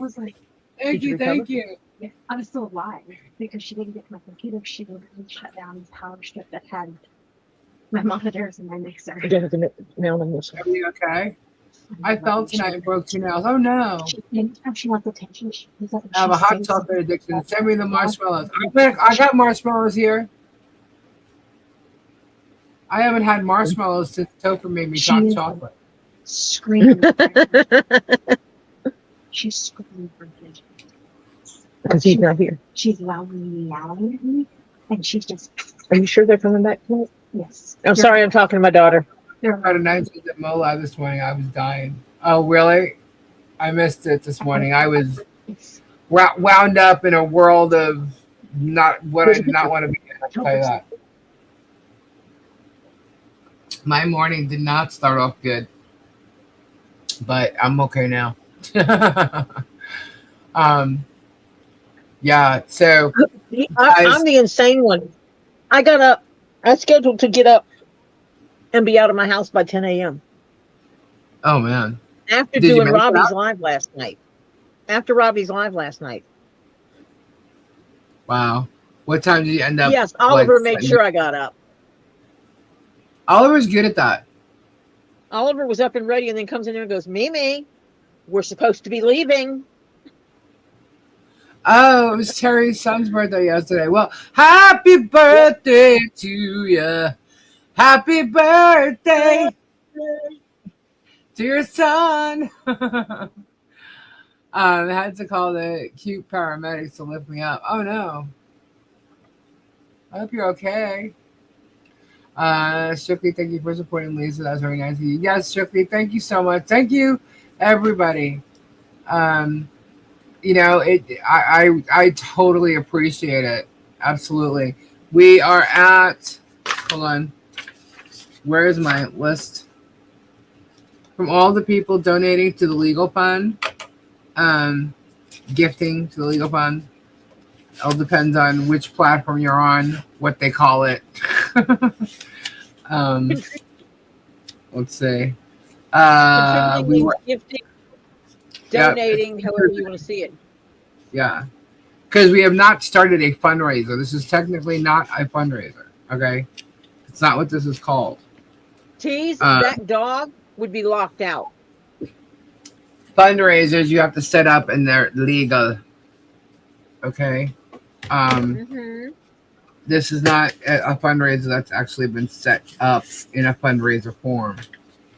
Okay? So, Tug, you can take that and shove it. All right, stop lying about shit. No, I'm not going to say what my lady husband used to say. Are gifting me the same way they gift Tug and Megan and Jeremy. Okay? So, if they have something to say about it, then they really should check their believer again. People are gifting to Lisa so she can do with it as she sees fit, and she has chosen to announce what she sees as fit. Exactly. Don't like it? Kick rocks. Suck it. Yeah. Did you ever say a week or so ago? Kiss ass. Not on the left cheek. No, see, I was going to say kiss an ass. Not on the left cheek, not on the right cheek. Right slap dab in the middle. Yep. Yeah.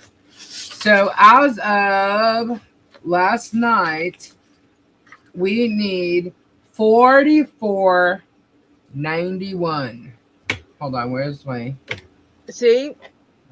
Granny Kathy says it was a gift. 44.91. It's 44.91.50. But that's give or take $1 because of the percentage, you know, if they send via YouTube. Yeah, so, you only get 70% of money that comes in from YouTube. Yeah. I took 70% off, and then I have to go. The reason why it was on June 21. Yeah, that'll be taken off of it too. But I have to go back and look at what was in from YouTube and what was not. OG so Sean, that will be added exactly what I was saying. Yeah. So I do have to go back and add last week because there was a night. People actually said what it was for when they sent it, so I know exactly what it is. Good night, Dusty old dude. This is a nightly thing that I've been running since Leslie came on and asked everybody to help. This is a nightly list, so I just have to go back and add that. All right, so as far as the there's a little bit of an update with the Siders case, the Ohio Angels, the 16 Angels. Not much at all. But as you know, the attorney for Gary Siders Jr., the father, he had asked for, he filed a motion for a gag order, and the judge approved it.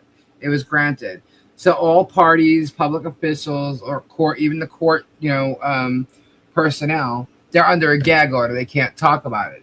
So the grandmother now, I think this was yesterday, the grandmother, Christina Siders, filed an emergency motion to protect the 16 children during legal proceedings, as they continue, which is basically the same thing that her son did. Okay. I don't know if she's trying to look good because it's the same thing. It's already been granted, So Junior and Grandma They're trying to make themselves look like they give a shit about the children that they had in deplorable conditions and basically were starving to death. Right. Exactly. Emotionally. Yeah. Physically, emotionally, mentally. So they filed the same thing. Elizabeth, the mother, and the grandfather have not, but it doesn't mean they won't. Do you know that woman wanted them to let her see her children? Yes, and I don't think she wants to know what she can do, what she has to do to see her kids again, and then reunite and get them back. And I'm thinking, well, first off, good luck with that. Did you know that the school system had filed truancy against her and her husband? Yeah, for like 6 of the kids that were in school. And the reason why they closed the case is because they couldn't find them. They couldn't find them. Yeah. So what she can do is turn back time and fix the errors of her ways, because she can't do it going forward. Right. Well, here's the only thing, though. If they moved, because I was thinking about that. If they moved, that's why the kids weren't in school, because they moved out of the district. So they did it multiple times. They moved around a lot. Yeah. From what I read. But with that one school district that filed those truancy charges that they found, if they go back and they find out that they moved, they really would have to, I guess, get rid of the truancy charges, because they wouldn't, if they moved out of the district, they wouldn't be going to that school. So I guess it would be, wiped out. Really. Because that's what would happen if someone did that around here. I know if you move to a different district and they're not in your school district, that's all they got to prove, is that they don't live there anymore. So why would they be going to school? But the question is, why were they not in school at all? That's the question. But nobody's filed any kind of truancy charge on them in the new district. So I don't know if they'll be able to. I don't know if those charges would hold, is what I'm saying. Well, they closed them anyway. I saw one of the videos that was taken in the house when the day they found the children, and I almost vomited. Yeah. When they reached down with their gloved hands and was moving, picking up clothes off the floor, and you could hear it. They were stuck to the floor, and you could and then you roaches running everywhere. I was like, oh. And that was the room they had the children in. Yeah, well, there was actually, I don't know. I think I saw what you're talking about, because they moved the door and then picked something up from the ground. Is that what you're talking about? They opened the doorway and then they went in the door and they reached down and picked something. It looked like a piece of clothing, and you could hear it and see it was stuck to the ground. Yeah. And then roaches scattered everywhere. Yeah. That's what I was saying. I'm like, because they were trying to say, well, the kids had, phones, they had iPads, they had, they were on social media. What they didn't have is proper food, proper mental stimulation, mental stimulation. And then the ability to walk out, go outside freely and play in the yard. Yeah. An education. Yeah. Friends. Yep. Yeah. A life. But they said that they were living in the basement of that house, which is where when they show you parts of the outside of the house, you can see there's a window that kind of goes, it's low to the ground, that they were actually in the basement. That's where they lived. Because if you look at the first floor that they're walking through, I mean, where the hell did they live? You know, it looks like there's only one couch that's totally fucking stained up, and there's shit everywhere. I mean, it's so gross, so gross. So they didn't have a bathroom. They had phones, but they didn't have a bathroom. Did you see that toilet? Oh my god, I have pictures of all of it, guys. It's gross. It's gross. I showed them the other night. I mean, I'll show them again. But the fact that they were all living in that house alone is just disgusting. It's only a 5-bedroom house. Yeah, disgusting. And 16 children and 4 adults, so 20 people. Living even if they were living in normal conditions, 20 people in a 5-room house. Yep. That includes the kitchen and the living room. Yeah. So and people are, yeah. Did you see all that? No, man. It's gross. Absolutely gross. So the people are wondering if Benton County, the county that they're in where this all took place, can even afford to have this case follow through, because it's such a small town. And I mean, they wouldn't even keep the grandfather, in jail because he's got hospital issues, and they can't afford to even pay his hospital. So how are they going to afford to pay this? So if you're in, because if you're in they're jail, asking for a change of venue. Yeah, if you're in jail and you have to have medical treatment, the county or the county and city which you're in, whatever it is, they have to pay your medical bills. Yeah. And he needed expensive treatment. Yeah. And the facility where he needed to get it wasn't close by, so they released him to go there. Yeah. I mean, we don't even know what's wrong with him. We just know he possibly had a stroke. But what the family's saying, they believe that something happened between 2018 and now. You know, something happened to change the family dynamic. You know, they probably weren't the cleanest of people all along, but the niece says that they used to have a clean house and stuff. The people that work at the Dollar General have seen the grandparents, and they were nice and clean, and you know, there was no issues there. They didn't even know that they were related to the parents of the children.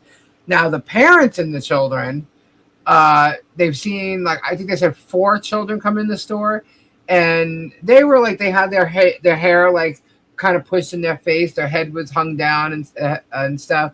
But the parents were completely like poor hygiene. They stunk to high heaven, they said.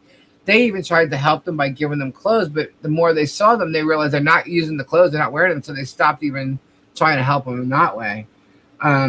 But the family does believe that something happened between 2018 and now. And what we do know that has happened to everybody was COVID. Okay. And COVID definitely changed a lot of people's lives, whether it's in regard to the vaccine, whether it's in regard to work, whether it's in regard to income, healthcare. It changed a lot of people's lives. I know it affected me because it shut down the place where, you know, I was living, to the point where they weren't even accepting, you know, because we had lot rent I owned the house, but we had lot rent, you know, so they weren't even accepting that, and that turned into another fucking nightmare. So even though, like, because I wanted to move out of Florida to just get out of the humidity and all that shit, but at the time it was like, well, I ain't going nowhere because Florida isn't as locked down as everywhere else is. You know, that's what kind of kept me in Florida at the time. And but we still had our own issues going on. They still, you know, even though Florida legally didn't shut down everything, companies took advantage of the shutdowns. You know what I mean? And I saw that happening.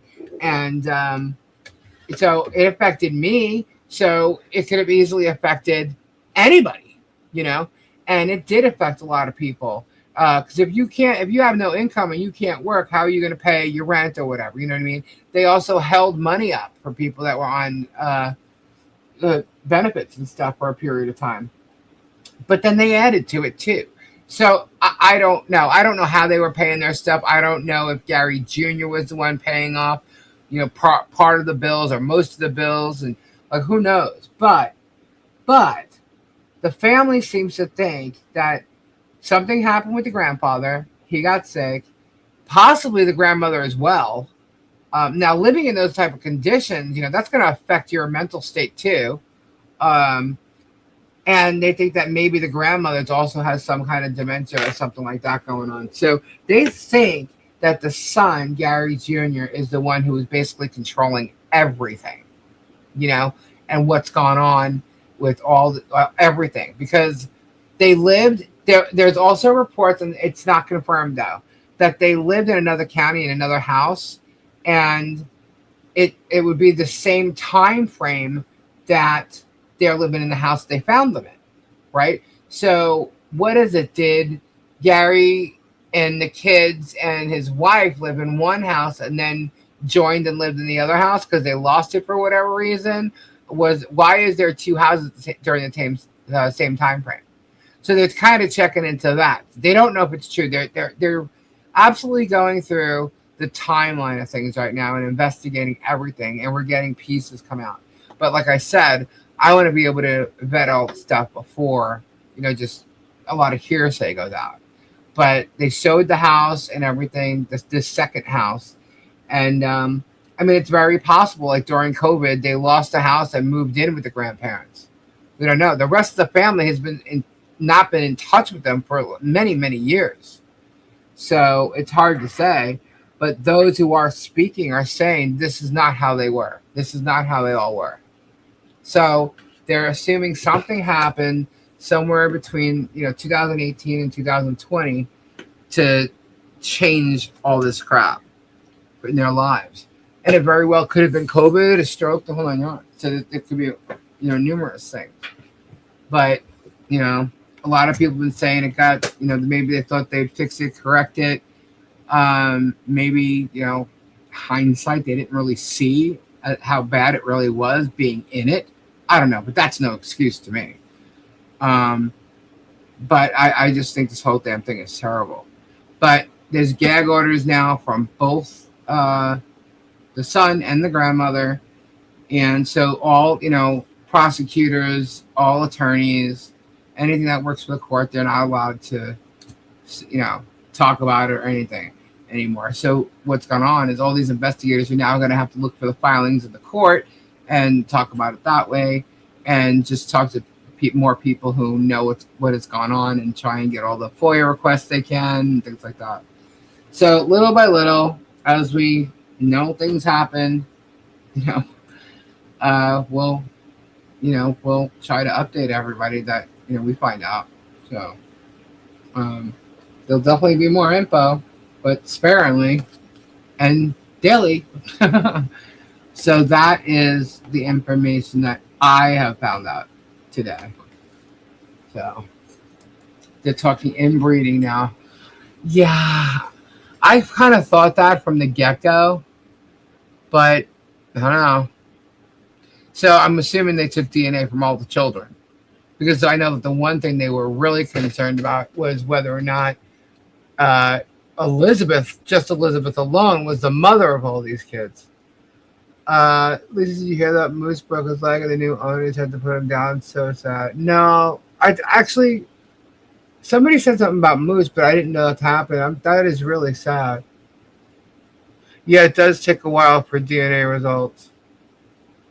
What I'm asking is if Ohio had the strict guidelines that were in other states and she birthed the kids from 2020 to 2024 by herself.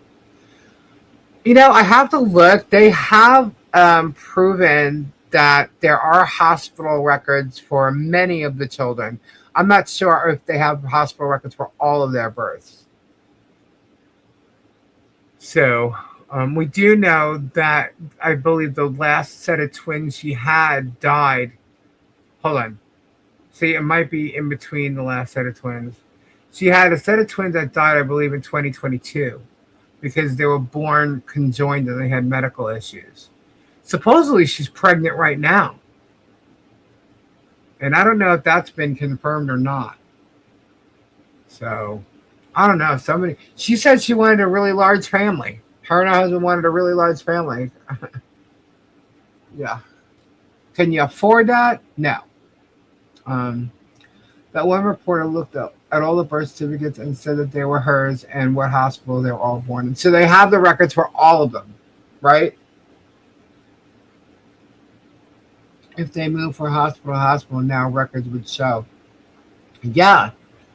I don't know how many hospitals there were. I think there were 3. When they showed the birth dates and stuff, they showed 3 different hospitals. But I'm not sure if they were all of them for all the children. That woman needs to be spayed. You think? That's crazy. Tori, you there? Uh-oh. Tori. What? Uh-oh, what are you doing? Something came across my feed and I was watching it. Oh. I was like, oh. Am I putting you to sleep too? I put Robbie to sleep the other night. What night? Because during COVID there were super strict what? Super strict rules. Okay, for giving birth here in Georgia. Okay, gotcha. Yeah, maybe they gave birth at home. You know? I remember right, she was able to look at 15 of the 16 birth certificates. Okay. Yeah. I just is that what has gone wrong with that family has gone wrong since before then. I'm kind of thinking that too, Tori. When you have older children who are far older than the COVID era, unable to read and write, and some of them not able to speak or write their own, they can't write their own name. Yeah. See, COVID was 2020, right? It predates. Yeah, the end of 19, beginning of 20. So the 18-year-old was like 12-ish. They should have been able to write their own. Yeah. And speak. Yep. Think about a 12-year-old. I mean, now here's the thing, though. They're saying that the media has blown all this way out of proportion. However, it was the state attorney that was in the house. So he says he didn't see the room that the kids were in, but he was in the house and couldn't get the smell off of him. And that he's the one who said that there were children, along with one of the sheriffs. But it was the two of them speaking when this first started, and they both said that there was an 18-year-old and some of the children couldn't speak. And it was definitely questioning the mental state of a lot of them. Yeah. Oops, just double checked my statement about Lisa is right. Hospital records say the dad is on all birth certificates, but there are DNA results they haven't been released. Yeah, he might be on the birth certificate, but it doesn't mean that he's the father. They need to do DNA. Yeah. Now, supposedly, the son, Gary Jr., was the apple of the grandparents' eye. That's their son, and he could do no wrong. And this is according to another family member. He could do no wrong and stuff, but I mean, what's that guy's mental state? Junior, what is his mental state? Yeah. But whose name's on the birth certificate is not relevant. Yeah.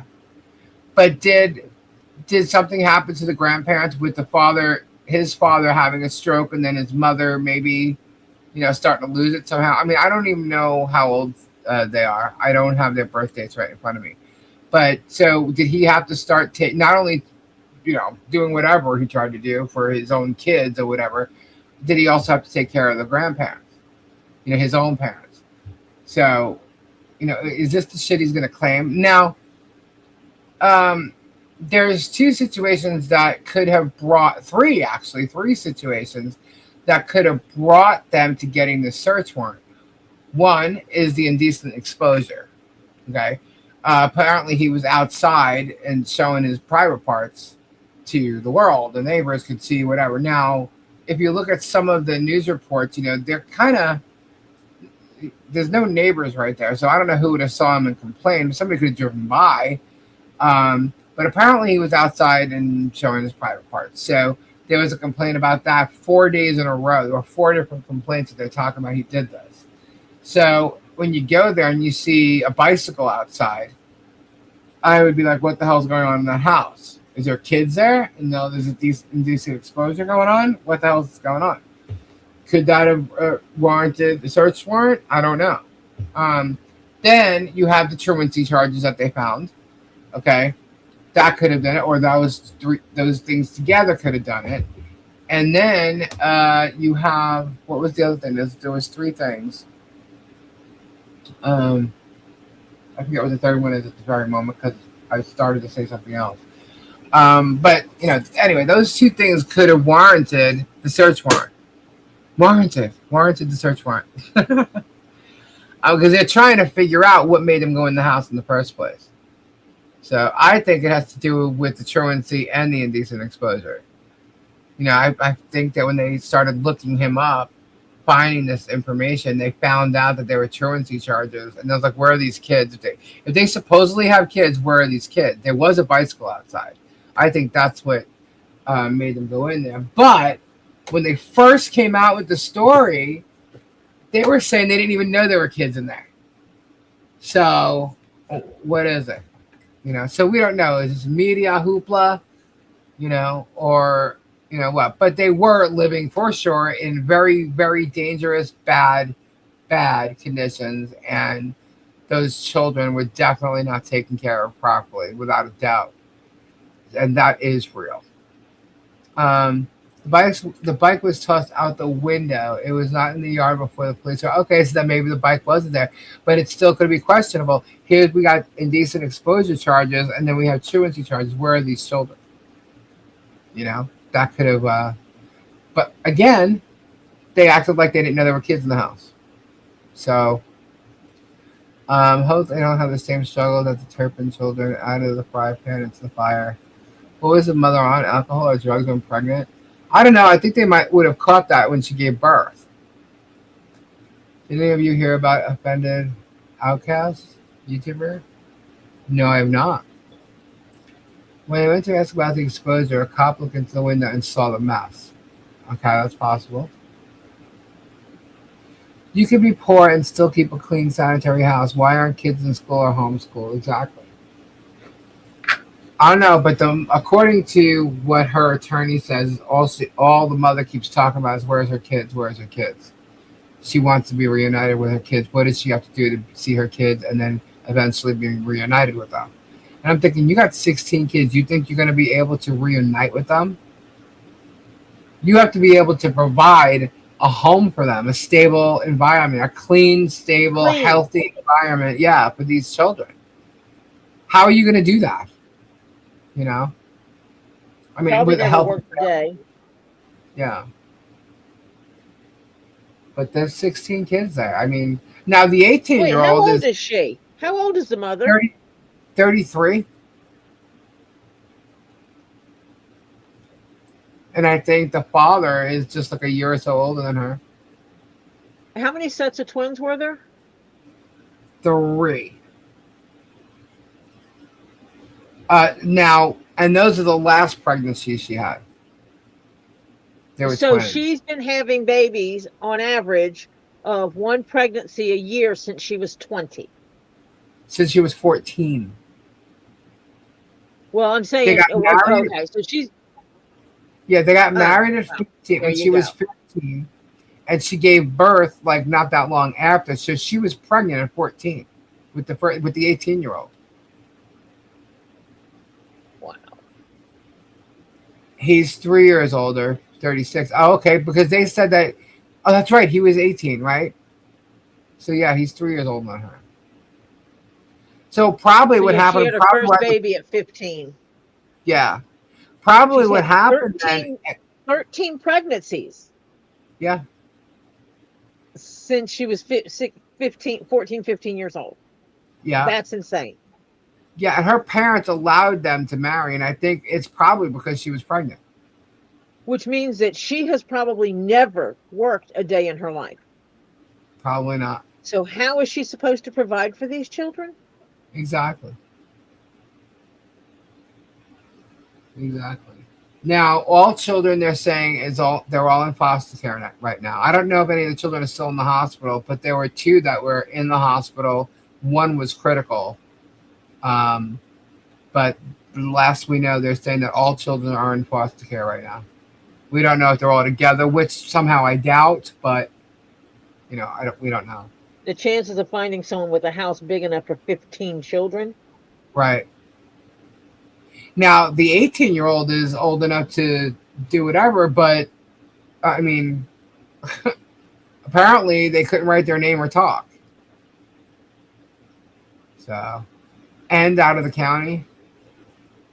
Yeah.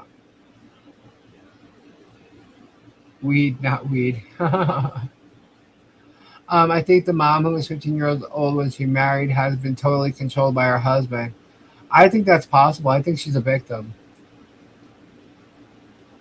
They've been showing pictures of her when she was younger with blonde hair. I mean, but who knows? You don't know. This guy called. Apparently, the grandmother was like super religious, always posting things about Jesus and stuff. But that doesn't mean anything either. She wasn't acting very religious when she was leaving those children in that condition. Right. What I'm saying though, it doesn't mean that they're like some type of little cult, family cult thing going on. So we don't know. I'm guessing, little by little, they need to speak, but you're not going to hear it from their attorneys what they're saying anymore because it's a gag order. So now it's just going to be what's being filed and whatever witnesses there may or may not be, and there doesn't seem to be a lot. I went to school with a girl who was 13 and pregnant. It's crazy, right? That's why I turned off autocorrect, Stampy. Oh, I hate autocorrect. Can't stand it. And my keyboard that I have right now is so soft-like. So sometimes I'm either missing a key or I'm used to the harder keys, the thicker keys. They don't seem to be the type to ask for help, I suspect, to keep off the radar. Yeah, that's what they've been saying, trying to keep off the radar. And they may have been scared by the truancy charges. Oh, that's the other thing I was going to say. Okay, so in 2021, they found items that were stolen off a construction site, and they were looking for Gary Siders Jr. So that's another thing that could have popped up when they ran his name. Guys, let me tell you something. If there's ever a call for you or your name's ever put into the system for anything, it's saved. It's there. It doesn't get removed. You may not be able to pull it up in public record or something like that, but they have it. The cops have it. If your name has ever been put in the system for anything, it's there. So when they ran his name, they saw, all the charges that were there, and they were probably investigating it. And somehow one of these, maybe they got the search warrant for the missing tools, but apparently in 2021 in a different county, they found them there. That's why they were looking for him. And they were asking if anybody knows where he's at, let us know. And that was from 2021. No. I don't know. Lisa, it's Lucinda's birthday. Harry and sing. I did, but I'll do it again. Ready? Happy birthday to ya. Happy birthday. Happy birthday. Backwoods people, a lot goes on. Yeah. It's crazy, guys. It's crazy what's going on in the world, man. So what do you think Sunday Spunday is going to be about? I don't know. Think they'll talk about the report and how he wasn't there? Or is Jeremy going to be fixated on the fact that there's no video in the hallway at the storage unit? What about the fact that you lied your ass off to George saying you never met Leslie? What about that? Are you going to sit there and say that you were not at the storage unit still, knowing that the cop, the officer, actually said that you were there and a man fitting your description was in fact there? Now, he can't identify you, but we all can. Just waiting on the video, guys. And since Tug had that report, I'm guessing Tug has the video and he's just not showing it, because if he does show it, it's going to prove that Jeremy met with Leslie. Right? So, why hasn't he shown it? I'm curious.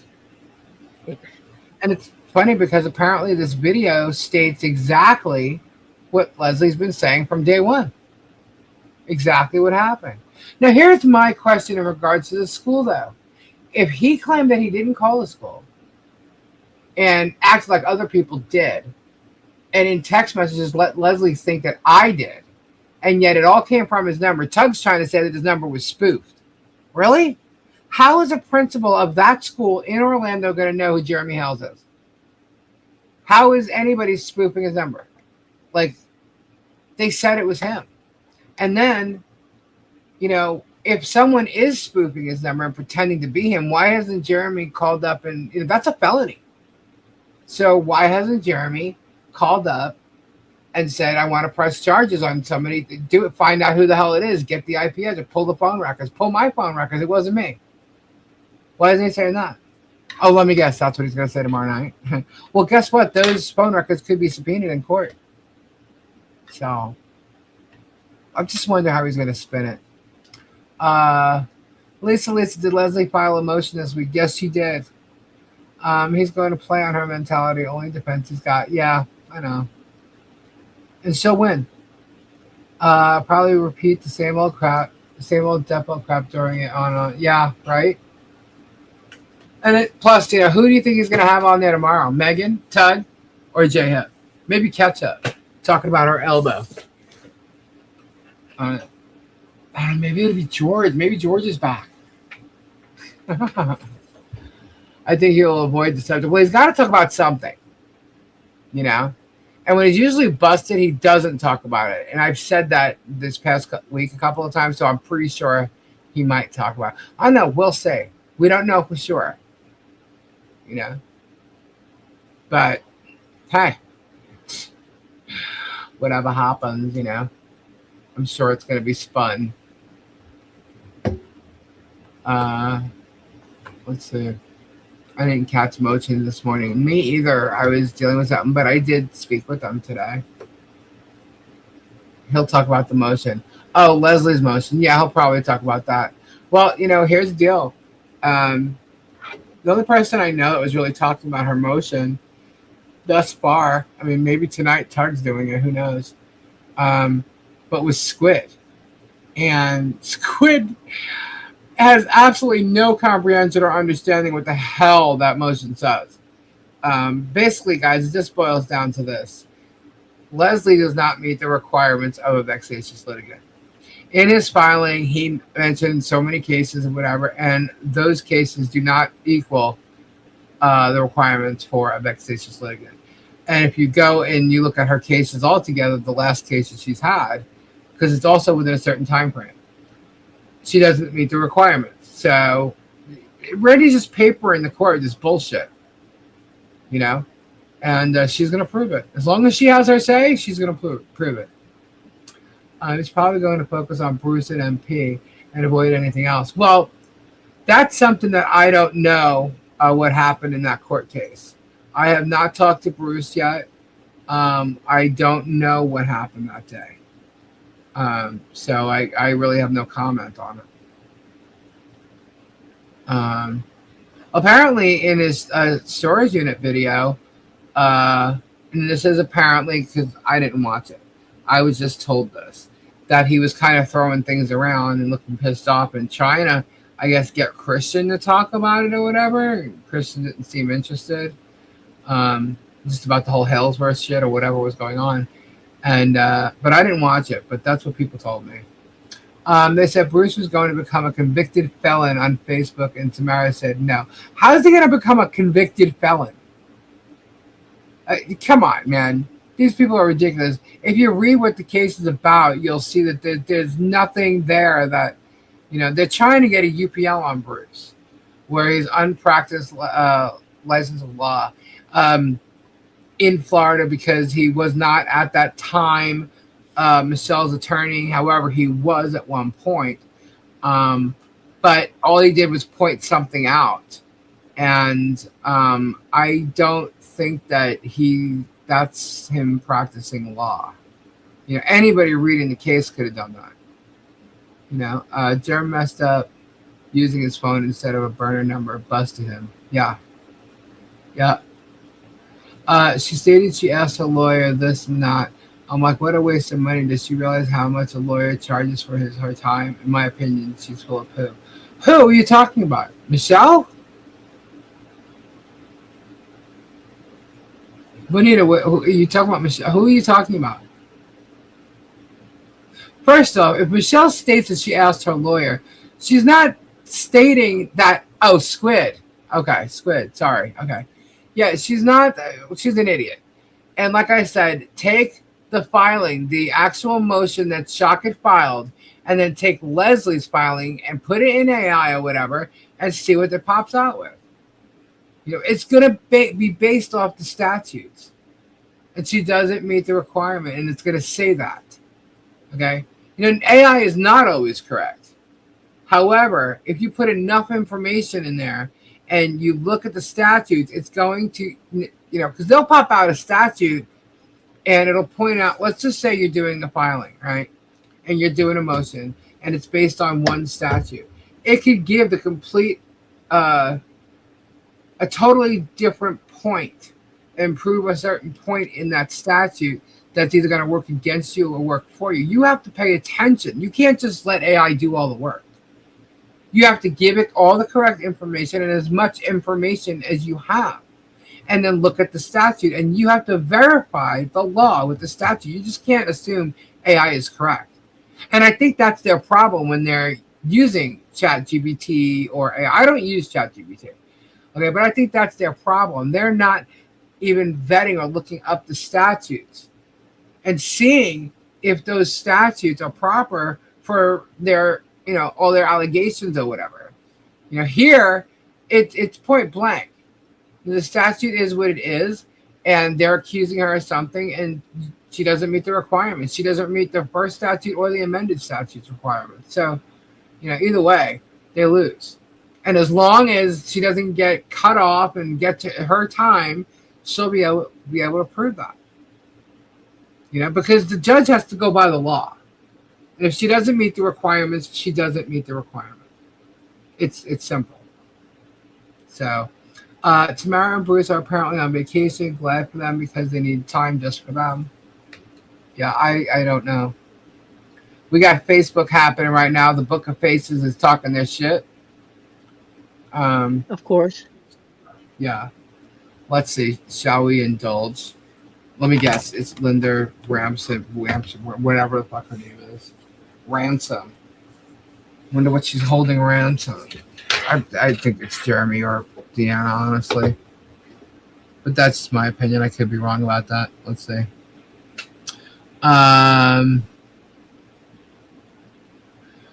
Oh, look at this. So in Otter Creek, Tubetown, okay, so it's official. George and Jeremy are done. He has wanted goats for years, and she has said no. Today he has goats. Checkmate. On the flip side, just watch Shizzy, and holy shit, she can't even walk 20 feet to sit in the shade. Does the cokehead roll her out to the truck? So they're talking about me, and they're calling Gabe a cokehead. Yeah. What do you know about me walking to and fro? You don't. Okay, let's see what else is here. I have a really bad back issue, guys, and it was worse at that time. I can tell you that. Wait, you can't walk to the truck, but we went Christmas shopping? Yeah, how'd that happen? People are idiots. Wow. Oh, now he's trying to say that because Jeremy would say I was stuck in a truck. Remember? Okay, so now he's trying to feed off that. And my husband is not a cokehead, jackass, but keep defaming him. You know, keep doing it. Let's see.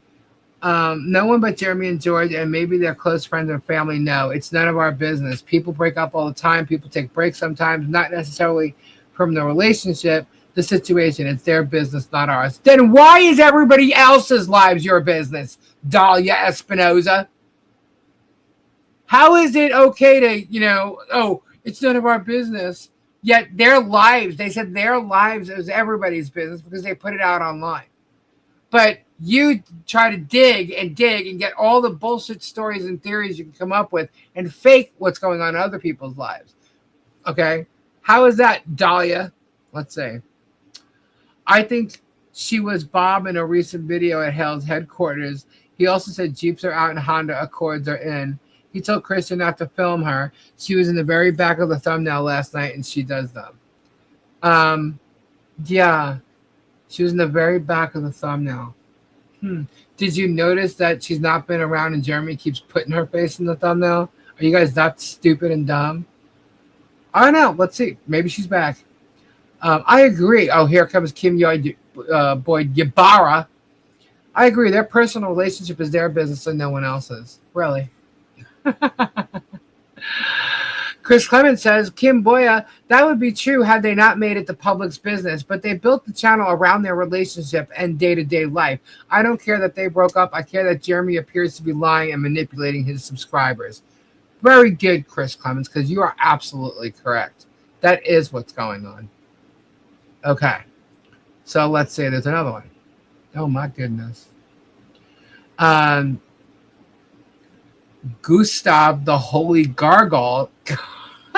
Gargoyle says, nobody knows whether they are done or not but them. It is so much BS to speculate about somebody else's private relationship. Wow. Really? Shall I repeat myself?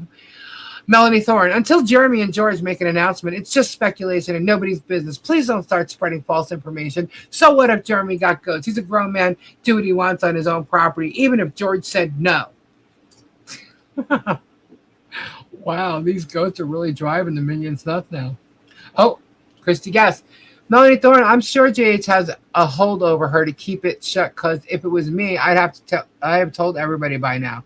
JH needs to keep it quiet, as most followers are there for her, not him. Day he says she's gone is when he loses more followers, and he's probably hoping to get her to come back. I agree. Chantal Marie Trepener, or whatever her name is. Christy, guys, stop it with the bullshit. Really. But meanwhile, you guys are bullshitting all over the Book of Faces. Let's see. I think that's it. I think that's all I got. Oh, that's it. That's all the comments. That's so far. Oh, wait, hold on. There's more. There's definitely more. All right, let's check this one out. Karen DeJong, keep your mud mouth shut. You don't even know them very long. Very long, but this Karen DeJong does. Okay. George did say, hold on, let me make sure I read this properly. George did say no, not at that time. Her mind could have been changed. In any case, it got nothing to do with what Jay is doing with his life or George as well. Tisk. Ugh, okay. So Chris Clemens says, Karen DeJong, I've been watching them since long before they moved to Florida and before the Maryland Raby warehouse incident in Ohio. Nice try, though. So Karen says, Chris Clemens, what do you type and the truth is two different things? Really? Man, these people are so foolish. Dorn DeWitt Sean says, just keep your speculations to yourself. You have no clue what's going on. We love both of them no matter what is happening. This mess has got to be major draining for sure. I would have disappeared in the background long ago. George is a strong woman, but a person can only be strong for a period of time before they have to evaluate their health. Give her the space she needs and leave her alone. And there might be a little more there. I don't know. Wow.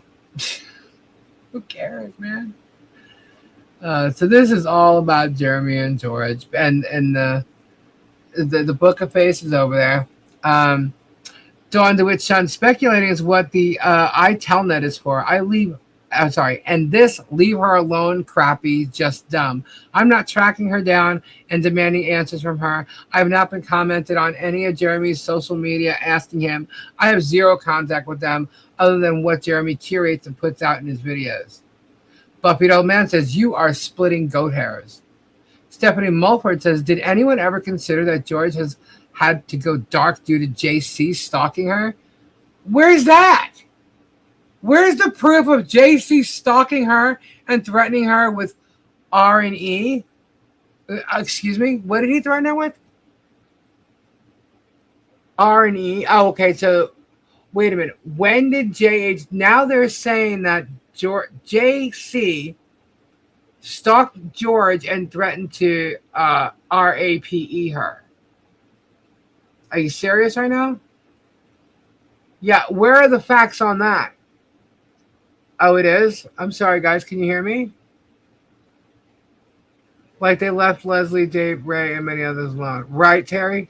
So where did this come from that all of a sudden JC is stalking her, meaning George, and threatening to RAPE her? I've never heard that word come out of that entire story, that he has ever threatened to do that to her. Has anybody else heard that, or is it just me? I have never heard that. Lisa, I wouldn't entertain half the shit that you hear. Well, more than half, I'd say 90%. Well, I'm just pointing out that I think that's bullshit. I'm calling it bullshit. I've never even heard of that before. And I've seen all the bullshit that they're saying. Yeah, I've never even heard of that before. So whoever Stephanie Mulford is, another, spew bitch. Spew bitch.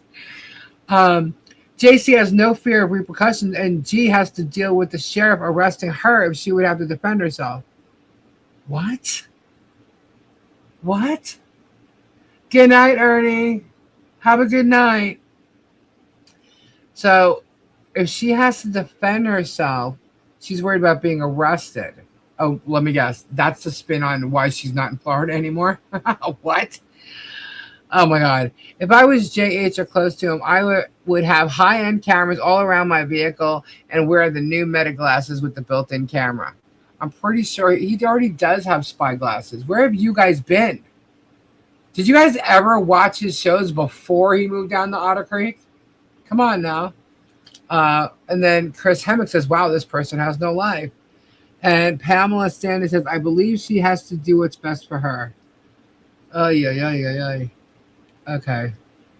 And mental health thanks to those unhinged idiots. Oh, guys, they're calling us unhinged idiots. I love how they repeat his words. Do you realize Jeremy is playing 3D chess and has you checkmated? You don't have me checkmated. I keep going, checkmate. Mike Suta. There's no doubt that J and G live in fear because of those freaks and fools. It's my opinion G has left him. It's a bit odd that she has gone completely dark from the channel. I can't wrap my head around how that reduces anxiety and or stress. She makes the channel more interesting by introducing her personality and sense of humor. Regardless of the truth, I wish them happiness and continued success. Well, first off, you're a little off in shit you say, but you want to wish her good. That's good. Stalking pets to get information, getting sad. Haha. Stalking pets? What the fuck? These people are so weird. So weird, the shit they say. So weird.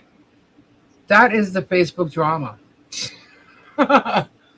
Jeremy's playing Go Fish while Lisa's playing chess. Yeah. Hey, look, man. I've always said ace is high, haven't I? And Jeremy tries to use it himself. He tried to use it, the royal flush and the, Full House, all that shit with the, the bombshells of Christmas. And I've been sitting here holding my cards this whole time. Aces have always been high, and Jeremy ain't got no aces in his pocket. I promise you that. They're ridiculous and have no brainer comments. Really, it's like the stupidity awards over there. Jeremy claimed that JC said Martha had his penis in her mouth. Infuriating Jeremy, said Marla. Isn't that what there was some comment that Jeremy said, and he put it in court paperwork. But how does that have anything to do with RAPE? This is how twisted these people are, because they lie, and then these people go and lie even further. They take the story and spin it even more. It's crazy.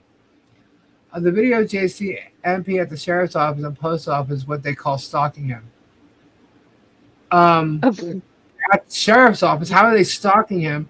And the post office, what? You mean George being... Wasn't that...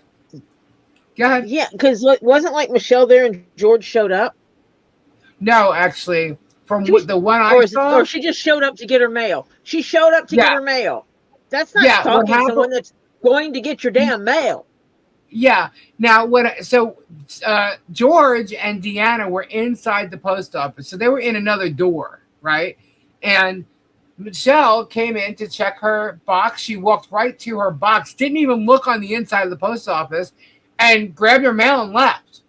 So, from what I witnessed, she didn't even know George and Deanna were in there. Okay, And I guess she said, oh, she knows the car. Who knows which car was there? I don't know. And if, look, if people are busy doing, their daily life, they're not paying attention sometimes to who's sitting in line at the post office. And there were other people in line. They were in line, just like, George being at the town hall meeting. They pulled up while Michelle and John were outside right in front of the door of the town council. They pulled up. George stayed in the car and then called the sheriff trying to say like they did something wrong. If George saw them, George should leave too. And the thing is that she's added to that PO, and apparently they're saying over there that the PO is still in existence. No, it's not. The PO expired.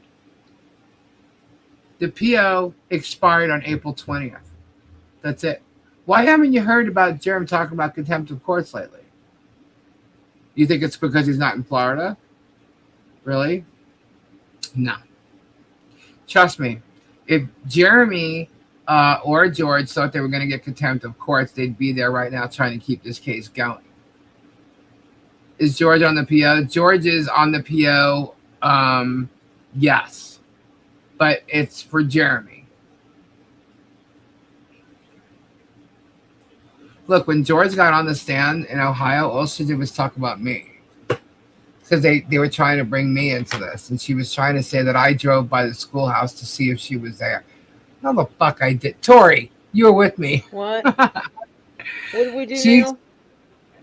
They're saying that I drove by the schoolhouse to see if I was looking for George in George's car. Actually, no. The truth of the matter is, because we were talking about the thing and you said, I can show you how close the schoolhouse is to Michelle's property. Right. Look, there it is, right there. Right. Because if you're standing in front of Michelle's property and you want to drive to Jeremy's house on the ranch, okay, or you want to drive to the schoolhouse, I guarantee you will get to the schoolhouse quicker than you'll get to Jeremy's house on the ranch. And he's trying to say that he's selling the ranch because he doesn't want to be close to his neighbors, meaning Michelle and John. But they're keeping the schoolhouse. Well, to me, you'll get to the schoolhouse quicker than you'll get to his house on the ranch. That's simple. So, and his house on the ranch doesn't face John and Michelle. It's a shack. It's not a house. Yeah. It's not a house. It's a hunting cabin. shack. Yeah. Shack. Yeah. Yeah. So, yeah, I don't, I was trying to prove that he's lying about what he's saying because this is how close the schoolhouse is. And when we drove by, we didn't look for any car. I was driving. Tori was in the passenger seat, and I believe all you really saw was the white fence. You may have seen part of a building, but I couldn't even tell you what part of the building because I didn't go back and watch it. You know, and I can't even remember I think there might have been a car out front. I don't remember. Anything that was on the video had nothing to do with Lisa. I was the one holding the recording device. Yeah, and you were driving. So I didn't the way I slow recorded. down. Sorry. I did not slow down in front of the schoolhouse or anything. I went right past it, found a place to turn around, and passed it again to go back to Michelle's. And I can tell you this also: when we were there, we got rides. Remember one of the first times we were there? We got rides on a golf cart showing us all about a creek, and we didn't get a ride past the schoolhouse. I didn't anyway, because you and I went at different times. I did or not. I didn't get a ride past the schoolhouse. I don't remember if I did or not. It wasn't relevant, really. Yeah, because that's not what it was about. We didn't care, and I can tell you right now, Jeremy did not drive by Michelle or John's property while we were there at any time, except for the very first day when they delivered the fence. Gabe wanted to see the fence and see what was there, and we went out there, and we were in his truck, the blue truck, okay, and we pulled in, and Jeremy was went by filming. He had no idea who was in the truck.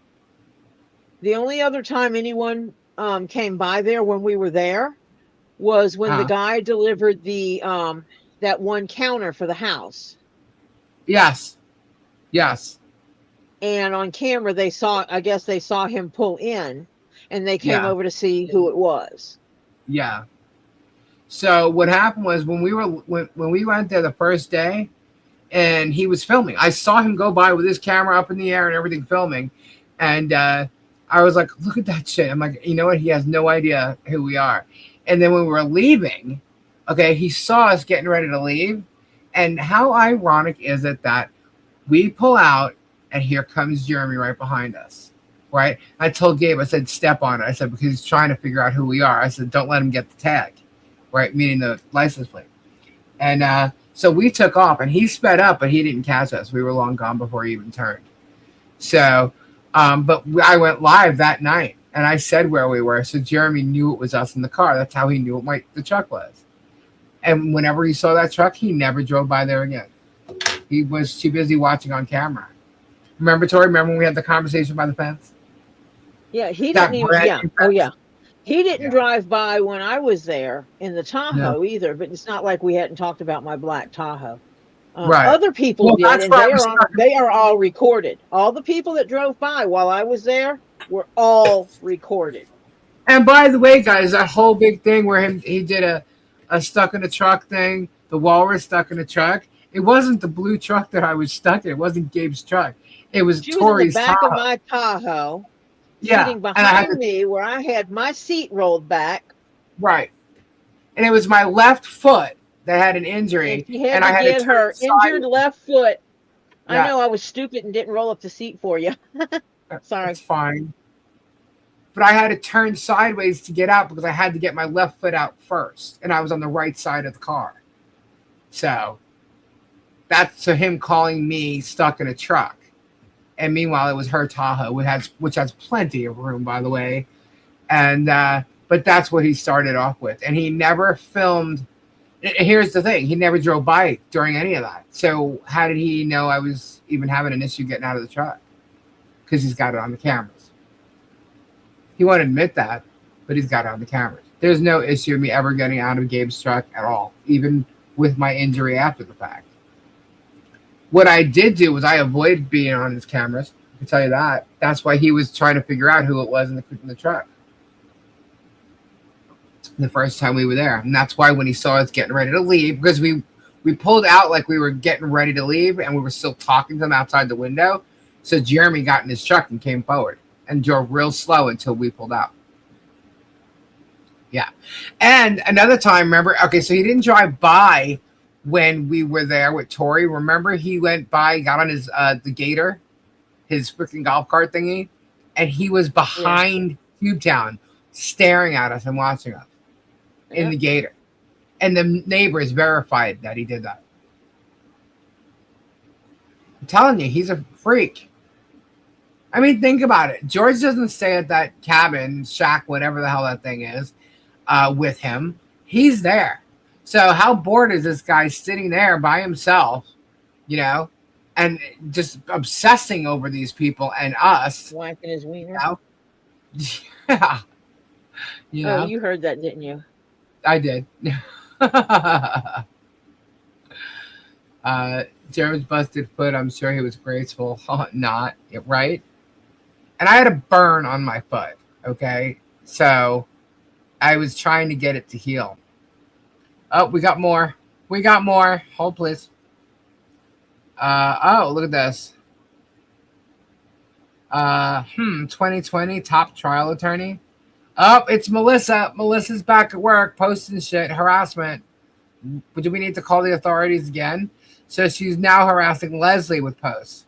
2020 top trial attorney. Do you have any idea of the stuff that Leslie did? Any? Yeah, you know what, Melissa? What do you do? What do you do besides sitting on a computer posting stupid crap for Jeremy Hales? This woman is going to be in some serious trouble when it comes to discussing Harley Grace and posting stuff about Harley Grace. And she may not realize it, but she is. So she's going after Leslie now. Hobbies and skills. Award recognition vote. I think she's jealous. Why are you posting all Leslie's skills? If you guys don't know how smart Leslie actually is, then I don't know what to tell you. Oh, Sue Beaumont. Oh, here's a good one. This is another love of Jeremy. She's such a blatant liar. Really? Well, she sure as hell told the truth about the police incidents at the school and at the storage unit, didn't she? She missed a couple. Proficient in lying, storytelling, making bad decisions. Oh, okay. Oh, Mathilda Fiesel. Here's another one. All these hags. Some people call them hags. Okay. Hags of Facebook. The top trial attorney in Brevard County for 2020 was John D. O'Connor. He was recognized for his so they're trying to say that she's not a top trial attorney. Do you know how many attorneys there are in Florida or any state that are listed as top trial attorneys? Any clue? I can tell you the one I'm getting is listed as one of the top attorneys in the area. So, do you have any idea? You guys are barking up the wrong tree here. You guys are literally just harassing for a germ and trying to spin a narrative. You guys look like fools, and you're going to be played like a fool. Just like Leslie played Jeremy. And then who's this? Oh, look at this. More pics of Toontown. Here's Kim Bryant standing in front of Toontown. So let me ask you a question. Why is it okay for this woman here to stand in front of Toontown 2.0, which is a joke, by the way? It's for sale. It was always for sale. It was never not for sale. Why is it okay that they stand in front of it like it's some kind of, tourist attraction when it's not? If it was a tourist attraction, it would be going on, the city and the county, whatever. They'd all have something to do with it. This is Travis, the knucklehead, creating some drama on YouTube, and you guys are all falling for it. Where's the picture of the memorial? If she's standing there, why wouldn't she have stood by the memorial too? Let's get that.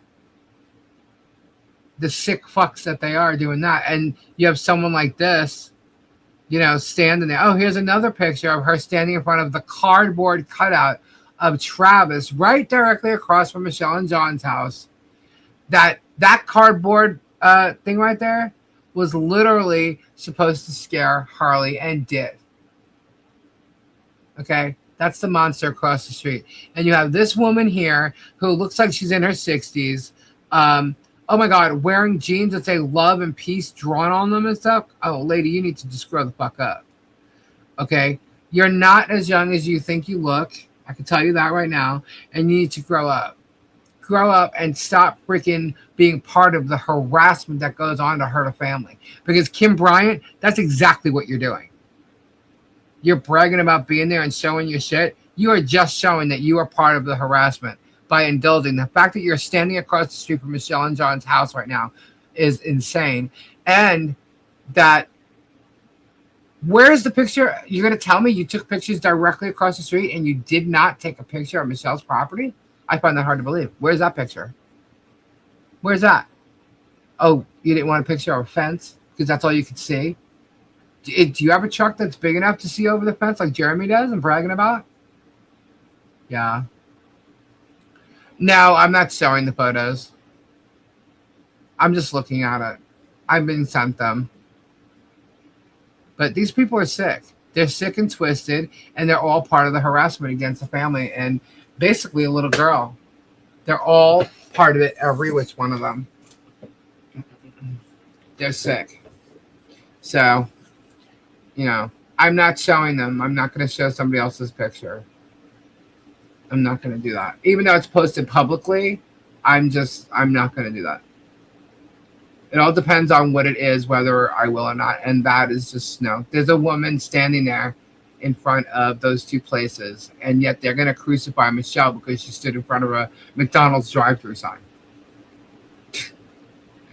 They're all old, fat, and ignorant, lonely people. Well, this woman's not that heavy, but, she's not that bright. I can tell you that.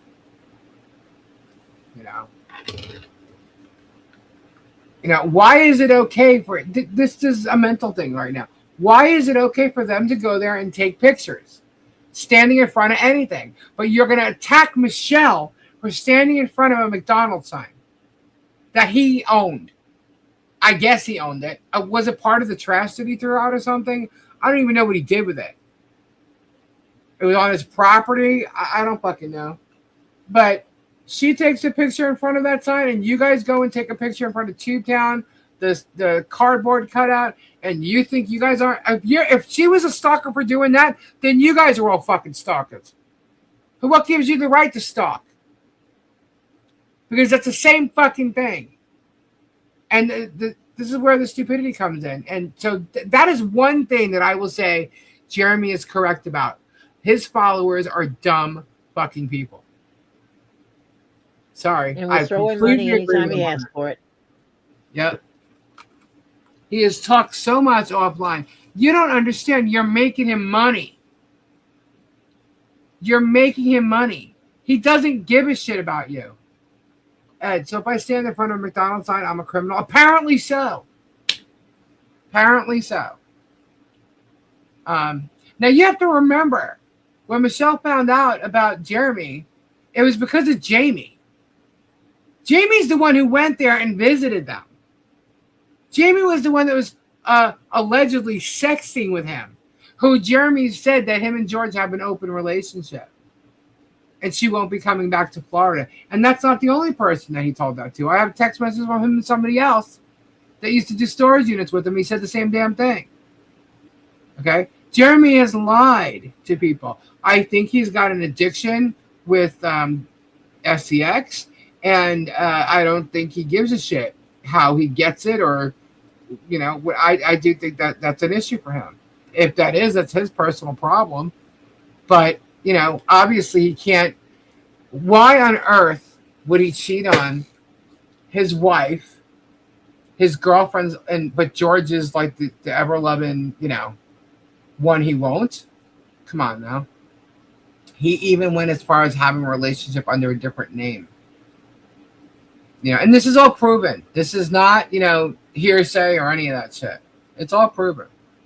They don't just get it. You can't fix stupid. I'm telling you, it's amazing. Amazing what goes on. You know? Yeah, people that have come forward saying and talking. Why? Because no one was talking for the longest time. Jeremy intimidates people. And that's why you see him, he keeps doing it. Because that's what he does. People have lived in fear of this guy. Because he won't leave them alone. He won't go away.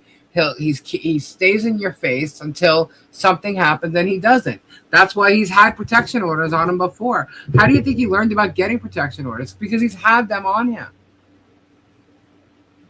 You know? Go look at Levy County. Levy County, there are 6 cases. There's the stalking case, and then there's 5 other cases of the contempt of court for the stalking on him that the prosecutor did not prosecute on him.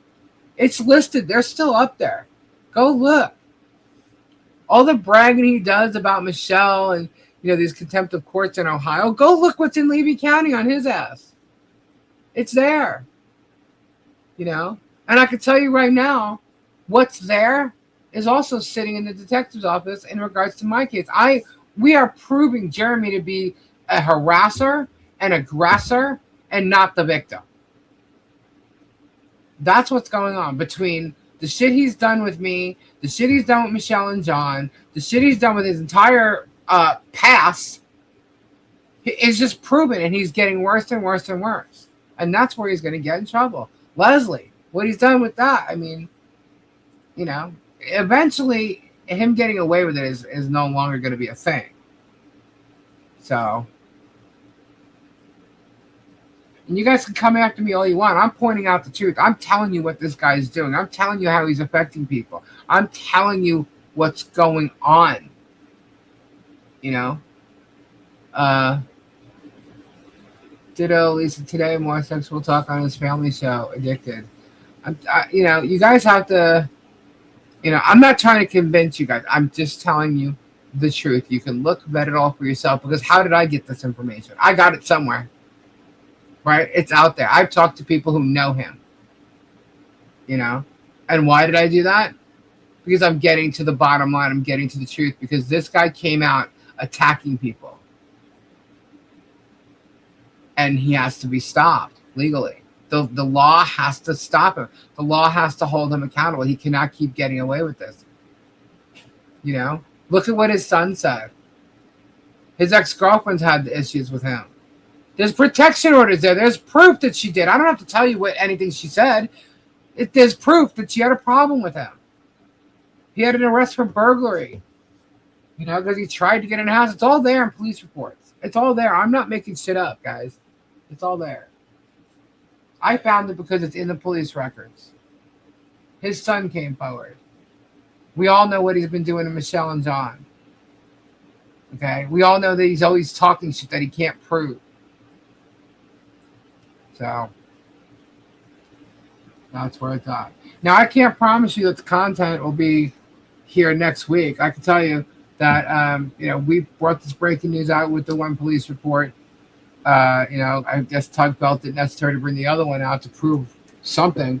And all it did was prove that there's a video that exists that Jeremy met Leslie in person. So just lies after lies after lies after lies, I was on both George and Guapo's live. I didn't support Jade's then, really. Yeah, I used to hang out on George's channel. I was a mod for him. And, I was not a mod for Guapo ever.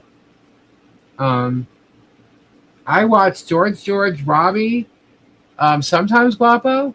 And I did at first watch Jeremy, basically up until the Marilyn Raby stuff. And that him going to court with Marilyn Raby was a similar time to him breaking up with George the first time.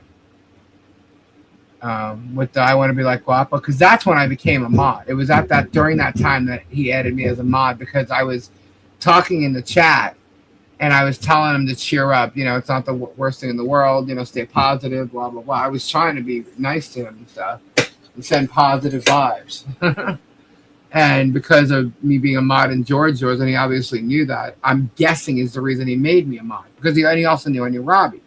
So I think that's why. Now, I've never talked to Jeremy before becoming a mod, or even while I was a mod of his. All I did on his channel was post his, his post office box number. Share the love. You want to send love? That thing. That's all I did. I never removed anybody from his channel. That chat went so fast because he had a hell of a lot more people in his chat back then than he does now. And his chat still goes fast, I think. But, yeah, I never removed anybody, so that's bullshit. I did remove comments on Travis's when I was Travis's mod. And it's only because Travis told me he didn't want the Hoarder House bullshit on his channel. But it was Liz Barnes that I removed. So Sean Goodman freaked out because she worked for Sean Goodman. And at that time, Jeremy was trying to push Sean and Travis to do their show, Travis's show together, or start another one with Sean and Travis. But even Sean knew that a lot of this shit was bullshit. He knew. Sean would complain about Jeremy all the time. All the time. And, even when the deal ended and Robbie didn't know it, Sean was on Guapo's live, and Guapo asked him something, which I'm sure he thought was true, but it wasn't. And instead of Sean answering Guapo, Sean literally hit the button and hung up on the live.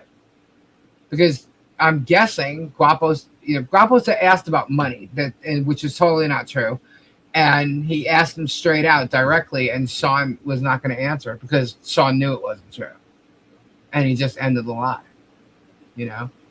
So Jeremy wanted that Hoarder House. He hated that Robbie was going to get it. He thought that he deserved to get it because he's been Guapo's friend, or maybe helped him along the way. Who knows? And he tried to, trash Robbie, get involved with Sean, and get in between Sean and Robbie, and all kinds of shit. And it worked. It worked. The whole big thing blew up. Robbie no longer talked to Guapo. Robbie no longer dealt with Sean. And by the way, Sean did deal with Robbie for a little bit after that. And he even had Conky involved. Now, Conky was talking to Robbie and acted like he was going to talk to Jeremy and go off on Jeremy, but that's not what Conky did. So to me, Conky is a wimp. Any man that will kiss ass like that and literally stand there allowing his wife to be like some type of security guard for Jeremy, I'm sorry, you're weak. You're weak. I'm sorry. There's no way in hell that Gabe would have ever let me do that. Even if I wanted to, there's no way in hell that Gabe would have let me stand there doing that. Nope. No way. Well, Gabe wouldn't have stood there and let you stand up for someone who was wrong. Yes. He would let me He stand would up for ask you someone what the who hell. was. He would say, "What the hell is wrong with you, Lisa? Mm-hmm. Can't you see what's going on?" Yeah. You know, but while Jeremy's flashing around an Olight, that they somehow think that I called Olight. Tori, you know damn well I didn't call Olight because we know who did. You know, we were sent the information of who contacted Olight. And then I guess more people did as well. Oh God, We I had had, nothing. I had emails from people saying, Yeah. "I sent this email to Olight. I hope Yeah. they listen." Yeah. I sent a Yeah. complaint to Olight about Jeremy. I got lots Yeah. of emails saying that. Yeah. But I was turned off with Marilyn Raby, and then when the Hoarder House thing happened, I literally I was done. Because I was like, what? You know, I mean, Robbie was literally on my live when that shit went down, when Sean Goodman was on Guapo's channel. And I literally, because I knew what was going on and with the deal with the Hoarder House, and not everybody did at the time. I did. Yeah. Only like our close friends knew. And I was literally like, Robbie, that deal that I know about, he's like, yeah. I'm like, is that still going on? He's like, yeah. I'm like, and it literally was like minutes. Not even really seconds. He was told by somebody else. I want to assume it was Z, but I don't know. Somebody who was there called him over, and he said, I'll be right back. And then that's when he found out. So I was done from that point, you know. And I was not removed as a mod until I blocked Jeremy. Now, I thought he removed me as a mod right before Mill to Grill, but that's when I blocked him from my channel. So that's when I got removed as a mod. I don't think he removed me at all. Or he did, and I just happened to block him at the same time. I don't care if he did. I was not a part of it anyway. I was thinking that, you know, he had more, you know, he had different people involved in his channel now, different, you know, mods and stuff, and he probably went through its mods and removed me. You know, I haven't been seen in there. He probably thought I was already removed. Who knows? But I did block him from my channel. So, and that's why you don't see him. Like, if you go back, a lot of people have gone back and seen the first live I did, and they hear me say, hey, Travis, what's up, George and Jeremy? You know, because we're all friendly then. And Jeremy, there's videos of Jeremy saying he didn't even know. He doesn't know my channel. I'm like, you're so full of shit. Because George watched my channel all the time.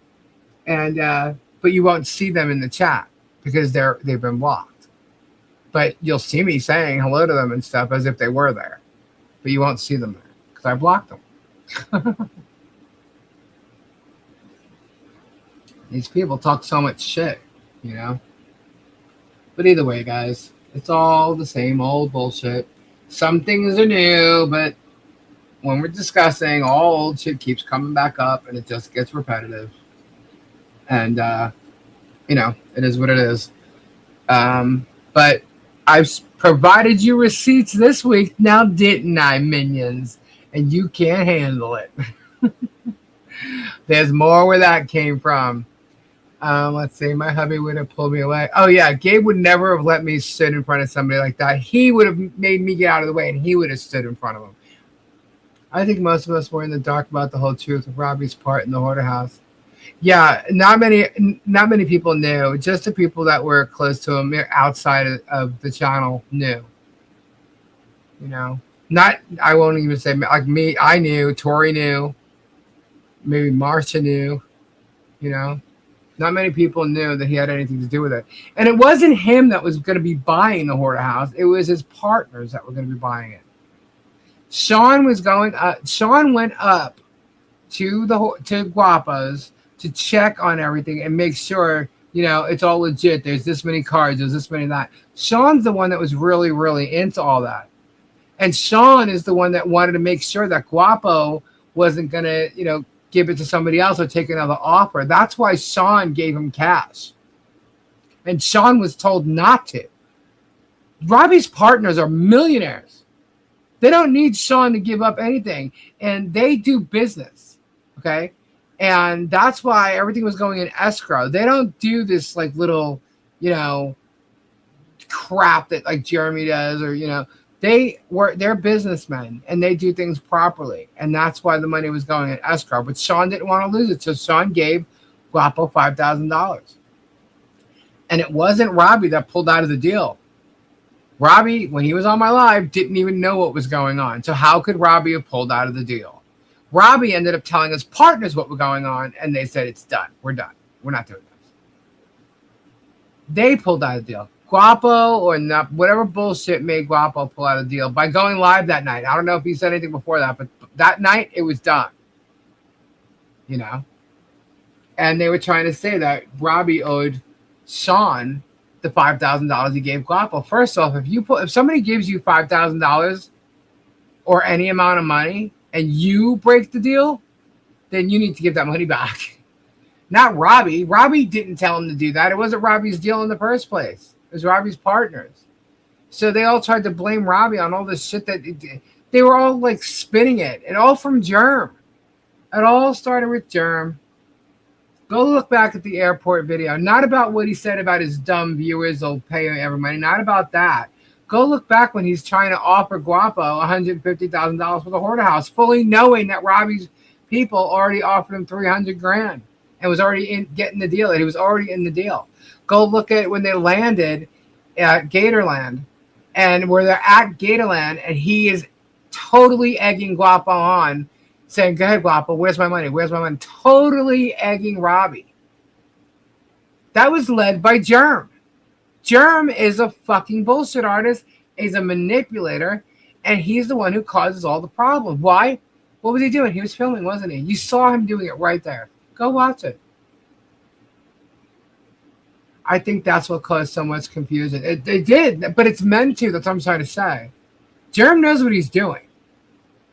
He's a master manipulator, just like Tug. And that's why when he refers to birds of a feather, right back at you, dude. I believe Jeremy was jealous of Guapo. I also believe he was jealous of Robbie, because Robbie had a show. Jeremy's wanted a TV show for forever. I don't know if he was jealous so much as the wrestling with alligators because he kept talking about it. But he went to Gatorland, and Gatorland blew him up and sent him over to Robbie. I think Robbie blames Savannah all the time. But yeah, and Jeremy, got introduced to Robbie, and they got along great. They really did. And they were fun together, watching them. But when Jeremy was done with the alligator content, he was like, fuck Robbie. He didn't care. He uses people. That's what he does. And he used Guapo until he couldn't use him no more. My guess is he used him until he decided, Guapo and Chapo were fighting so much that he wanted to get her. That's where I think it ended. Listen to the tone of his voice. He's trying to intimidate. Yeah, that's why when I was showing you the reports the other day, my main point in putting those clips in there before, because I know I showed you the police report Wednesday night, right? The one about the school. When I did the video the next day, my point in showing that to you guys was listen to how he denied it. Listen to how he made excuses that other people did make the call, including myself. He said that it was me, that I probably called, and because I'm jealous of Leslie. I'm not jealous of Leslie at all, okay? But he put that out there. Then I showed the text of him saying, are you going to sue Lisa? She's like, I can't believe Lisa would do that to me, blah, blah, blah. And he goes, yes, I saw. Are you going to send her a cease and desist? Okay? He kept letting her believe and push that it was me. Not on, his videos, but in text messages. Okay? And then he kept saying it was all a lie. I haven't been involved. I haven't called anybody. I haven't contacted anybody. Why? Because it's all a lie. And then I showed him in the chat talking about, well, where's her school at? Somebody let me know the new school or wherever she's at. Okay. And then what happened? I show you the police report. So I'm lying, but yet here it is in the police report. The witness, not Leslie, the witness is stating that somebody named Jeremy Hales called her. And the number it came from. And that's the same damn number that I have, that Robbie has, that Guapo has. Because you heard Robbie. Robbie didn't know anything about the report until he came on the lot. And I did that for a reason. And I said, I'm going to text you a phone number. You tell me what number pops up. And you heard his reaction. No fucking way. Then when Guapo showed up in the chat, he texted Guapo and said, type this number into your phone and tell me what number comes up. And Guapo did the same thing. And then Michelle looked at her phone, and Michelle said, this is his number. You know Michelle's got his number. So you explain to me how for the past 4 to 5 years, he's had that number, and that number is the number that called the school. Tug's excuses. Oh, it was spoofed. Somebody spoofed his phone. Really? Somebody spoofed his phone and said they were him and called Leslie's school. Huh. How would the principal even know? Like, they're saying it's all lies and stuff. So how does the principal know who Jeremy Hales is? How does the principal know what to say to make it look like it was Hales? Because Megan and Tug were saying, well, especially Megan was saying, how Jeremy would never have said that. Well, he did. It's written right there by the witness. The witness statement. By the way, it's not just a statement. The witness wrote an affidavit. So it's all there. He can deny it all he wants, but these Kool-Aid drinkers and the minions, whatever. They need to get lives. You know? Prove it. Because we've proved that it happened. You prove it didn't. So, yeah. Tori, have you fallen asleep yet? I think she did. Tori. What? What are you doing? You sitting listening. I know what she's doing, guys. I've seen her do it. It's like Tori gets 5,000 things at one time. She does. And she gets caught up when she's researching stuff. She does a lot of research when she's live. So at least I always wonder why Rob from Second Sense still tolerating him now. They're all wearing the HT coat as per last week's thumbnail. I don't know. I haven't been paying attention to Rob or even AA. I don't care. AA is where Jeremy actually lets out a lot of stuff that he shouldn't. But why Rob does? Well, I think because, number one, Jeremy lives there and they're all in the storage business. I think he knows how far Jeremy will go to take him down if he did go against him. Conky's just a kiss ass. I don't think Rob's a kiss ass. I don't think he's openly a kiss ass. I think he's not going to take any sides, although he lets Jeremy go off on people on the AA show. I think he's just trying to stay neutral when he really isn't. But I'm pretty sure that there's lots of conversation that's gone on with Rob and other people that is not exactly in Jeremy's favor.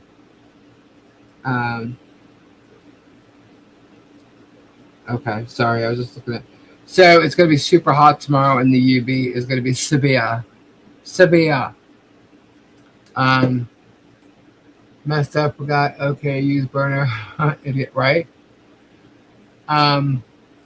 Hales could say a minion's mother or sister or daughter, and they'd believe him over them. Yeah, right. Now, I'm not saying that he's, the aggressor like that, but I do believe that because of the conversations that they had, he thought it was okay to grope Leslie, and it wasn't. And I'm not sure Leslie really knew what to do at that time. But obviously, after thinking about it, she wanted to press charges. Tease wants to know if your foot is up, Tori. Why would my foot be up? Is it supposed to be up? No, I'm out of the boot. She's out of the boot, guys. Have a great night. For a month. I'm out of the boot now. How's your foot feeling? How's my what? How's your foot feeling? Fine. Hi. That boot irritated me more than anything. I'm live. What are you doing?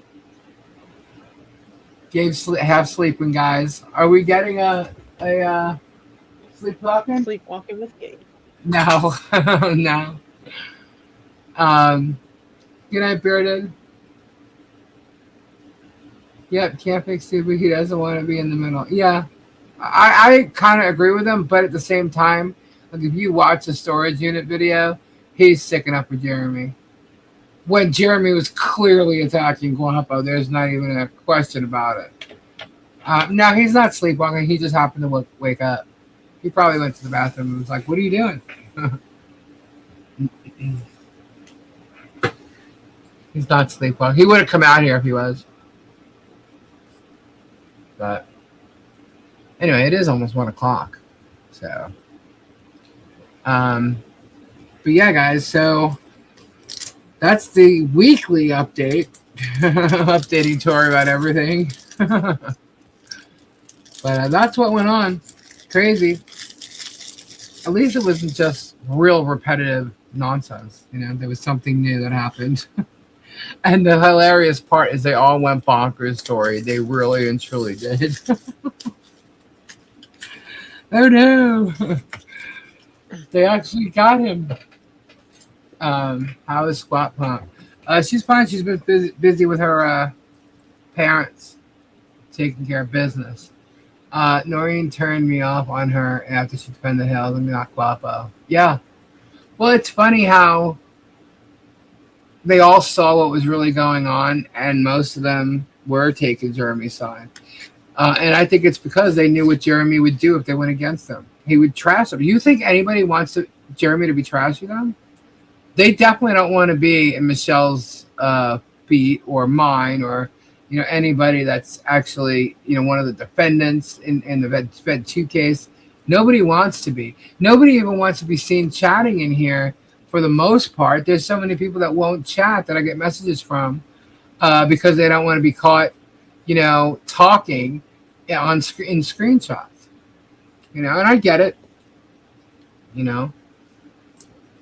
So Sunday night will be interesting on Jerem's live stream, spinning shit as usual. Yeah, that's what he usually does.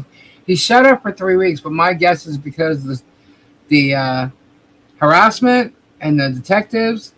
There was the sheriff's office from here, and also the fact that George left. I think he was trying to prove to her he could stop the shit. But obviously he went back, and now he's full on doing it again. So, yeah, if that's the reason she left, well, good luck getting her back. Because she is going to be held liable along with him, regardless of what she tells, if she tells the truth or not. She's going to be held liable because she was part of it. Bigger than anybody else, part of it. So, whatever happens with her, happens with her. I don't wish anybody involved in any of this actual harm or anything like that. I do wish that they're held accountable legally and that they stop what they're doing. And I hope a judge makes them stop and removes all this crap so that people or the children involved, Harley Grace, yeah, she never has to see or hear any of it. I'm not a fan of Jeremy or his dopey minions. They're all unarmed in a battle of wits, right? Guys, it's real easy to look up the statutes, look up the laws, see what's going on, and just decide for yourself. Don't let myself or anybody else. First off, I'm not a lawyer. I do comprehend the law pretty well. But no, I'm not a lawyer, and I'll help explain it to you to my knowledge, based on what I'm reading. But that's why I bring people like Richard or Leslie who know law and know procedures, court procedures, and can explain it to you in a better way. I don't see them bringing on lawyers onto their channel. They were obviously part of some LawTube thing, but is that even still going on? I don't even know. But I don't really see them bringing lawyers on. I saw them bringing on some girl who has a vitamin energy type pill or whatever you could take to make yourself feel better that thinks it's a sponsorship. You know, and sad to say, I mean, she knows her product, but she obviously doesn't know what a sponsorship is or what's on her website because it's clearly an affiliate program. So that's all I see. I've seen threats of, oh, now Nick Recator are coming in and now the antis are all screwed. Really? Well, oh boy, do I feel screwed by Nick Recator. What? I mean, that's in part of the text between Jeremy and Leslie too. There's so much stuff that you haven't seen, guys. And it's like, what part of it becomes relevant? I'm just pointing out parts that are relevant. Wish I could find a way to take down Lubetown. Well, Tubetown 2.0 will be taken down when and if it's sold. He could, if a judge tells Jeremy he's got to remove any and all images, mentions, talk about, videos, anything harassing. They could also have them take down the harassing images of Travis, his employee, sometimes employee. I don't know. First he has no employees, and then he has a bunch of employees. I don't know. But he can have them remove it because he's responsible with what happens on the property that he owns, nobody else. Travis may do it, but Travis is working for him. And he's letting Travis do it because he thinks it's harassing the people across the street, and he gets to keep an eye on the people across the street. I mean, look how many videos Travis does using the fence, using those people, using all of them, harassing them. So, and Jeremy's responsible for what goes on there. Everything that's there, But if it's proven that it's meant to harass, he can actually tell him to take it down. So, we'll see. Then he has no employees. Yeah, I'm telling you, it's so weird. It's amazing the stuff he says. I mean, he does so many videos. Obviously, he forgets what he says, but wow, a lot of people don't forget what he says. They hang on his every word. And it's like, wow, they hang on his every word so much, but you can't tell that the guy's lying, that he said one thing here and another thing there about the same topic. Like, what? That's where it's like, okay, well, how dumb are you? He's right. He's absolutely right. So, anyway, guys, it is 1 o'clock in the morning here, and Tori's enthralled with something going on over there. And tomorrow is Sunday. Yeah. What's you researching? I know she's got something on one of the screens. Me? Mm-hmm. Well, I have something on 4 screens. Yeah. It's easy when this stuff becomes repetitive, to not like, trust me, there's so many people right now that just don't even want to hear about it anymore. And I'm one of them. But when you get the new proof, you get the new information, it's still an ongoing thing every freaking day. And that's what we've been going over. I was involved with it. I've been sued by it. So, of course, I'm going to talk about it. That's how it's going to be for a little while longer. But we're throwing in other stuff here. I really wish there was more information on the Siders case. I really do. I just don't find it thrilling to talk about how Britney Spears' son and them saying that Britney Spears is a clone and he's denying it and saying that's a crazy thing. Like, I don't think there's like a big story there. It's like, there's so many stories. There is a story about these kickboxers, which I think Robbie would be interested in.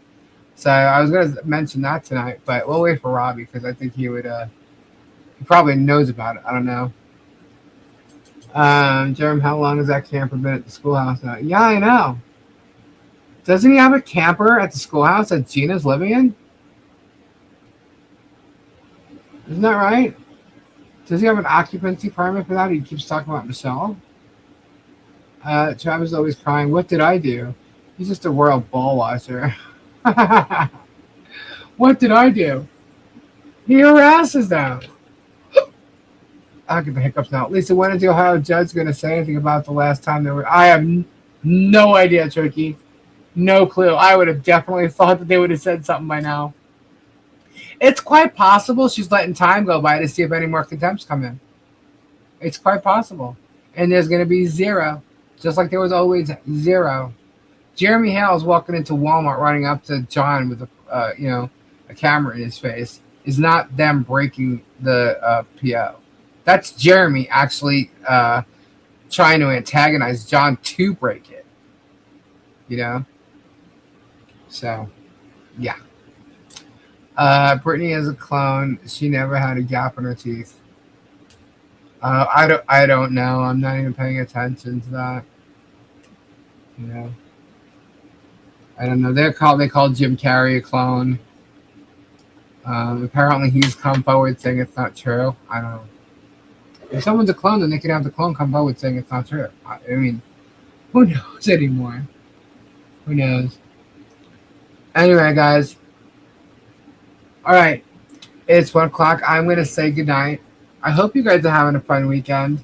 Tomorrow again, Sunday's Monday, so I'll be back around 10 o'clock. Does anybody want me to show crystals tomorrow afternoon? Like I did the past 2 weeks? Y'all want me to do that? Because I will. Are you going live tomorrow, Tori?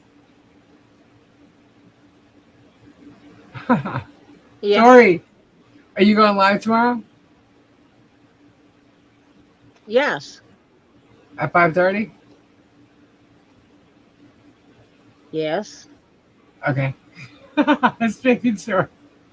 If you guys want, I'll come on and show some crystals. I think you've pretty much seen everything I got. I might have a couple of things.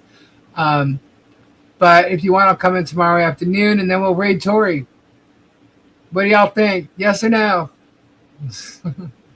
If not, I'll be back here tomorrow at 10 p.m. If you want me to sell crystals, put a comment on this video for tonight, and I'll check it out. And we'll see you tomorrow night at 10 o'clock. Otherwise, after, whatever happens tomorrow. Thank you all so much. Thanks for supporting. Say goodnight, Tori. Good night, Tori. All right, guys. Bye. Ta-ta. Go ahead, Tori. Toodaloo.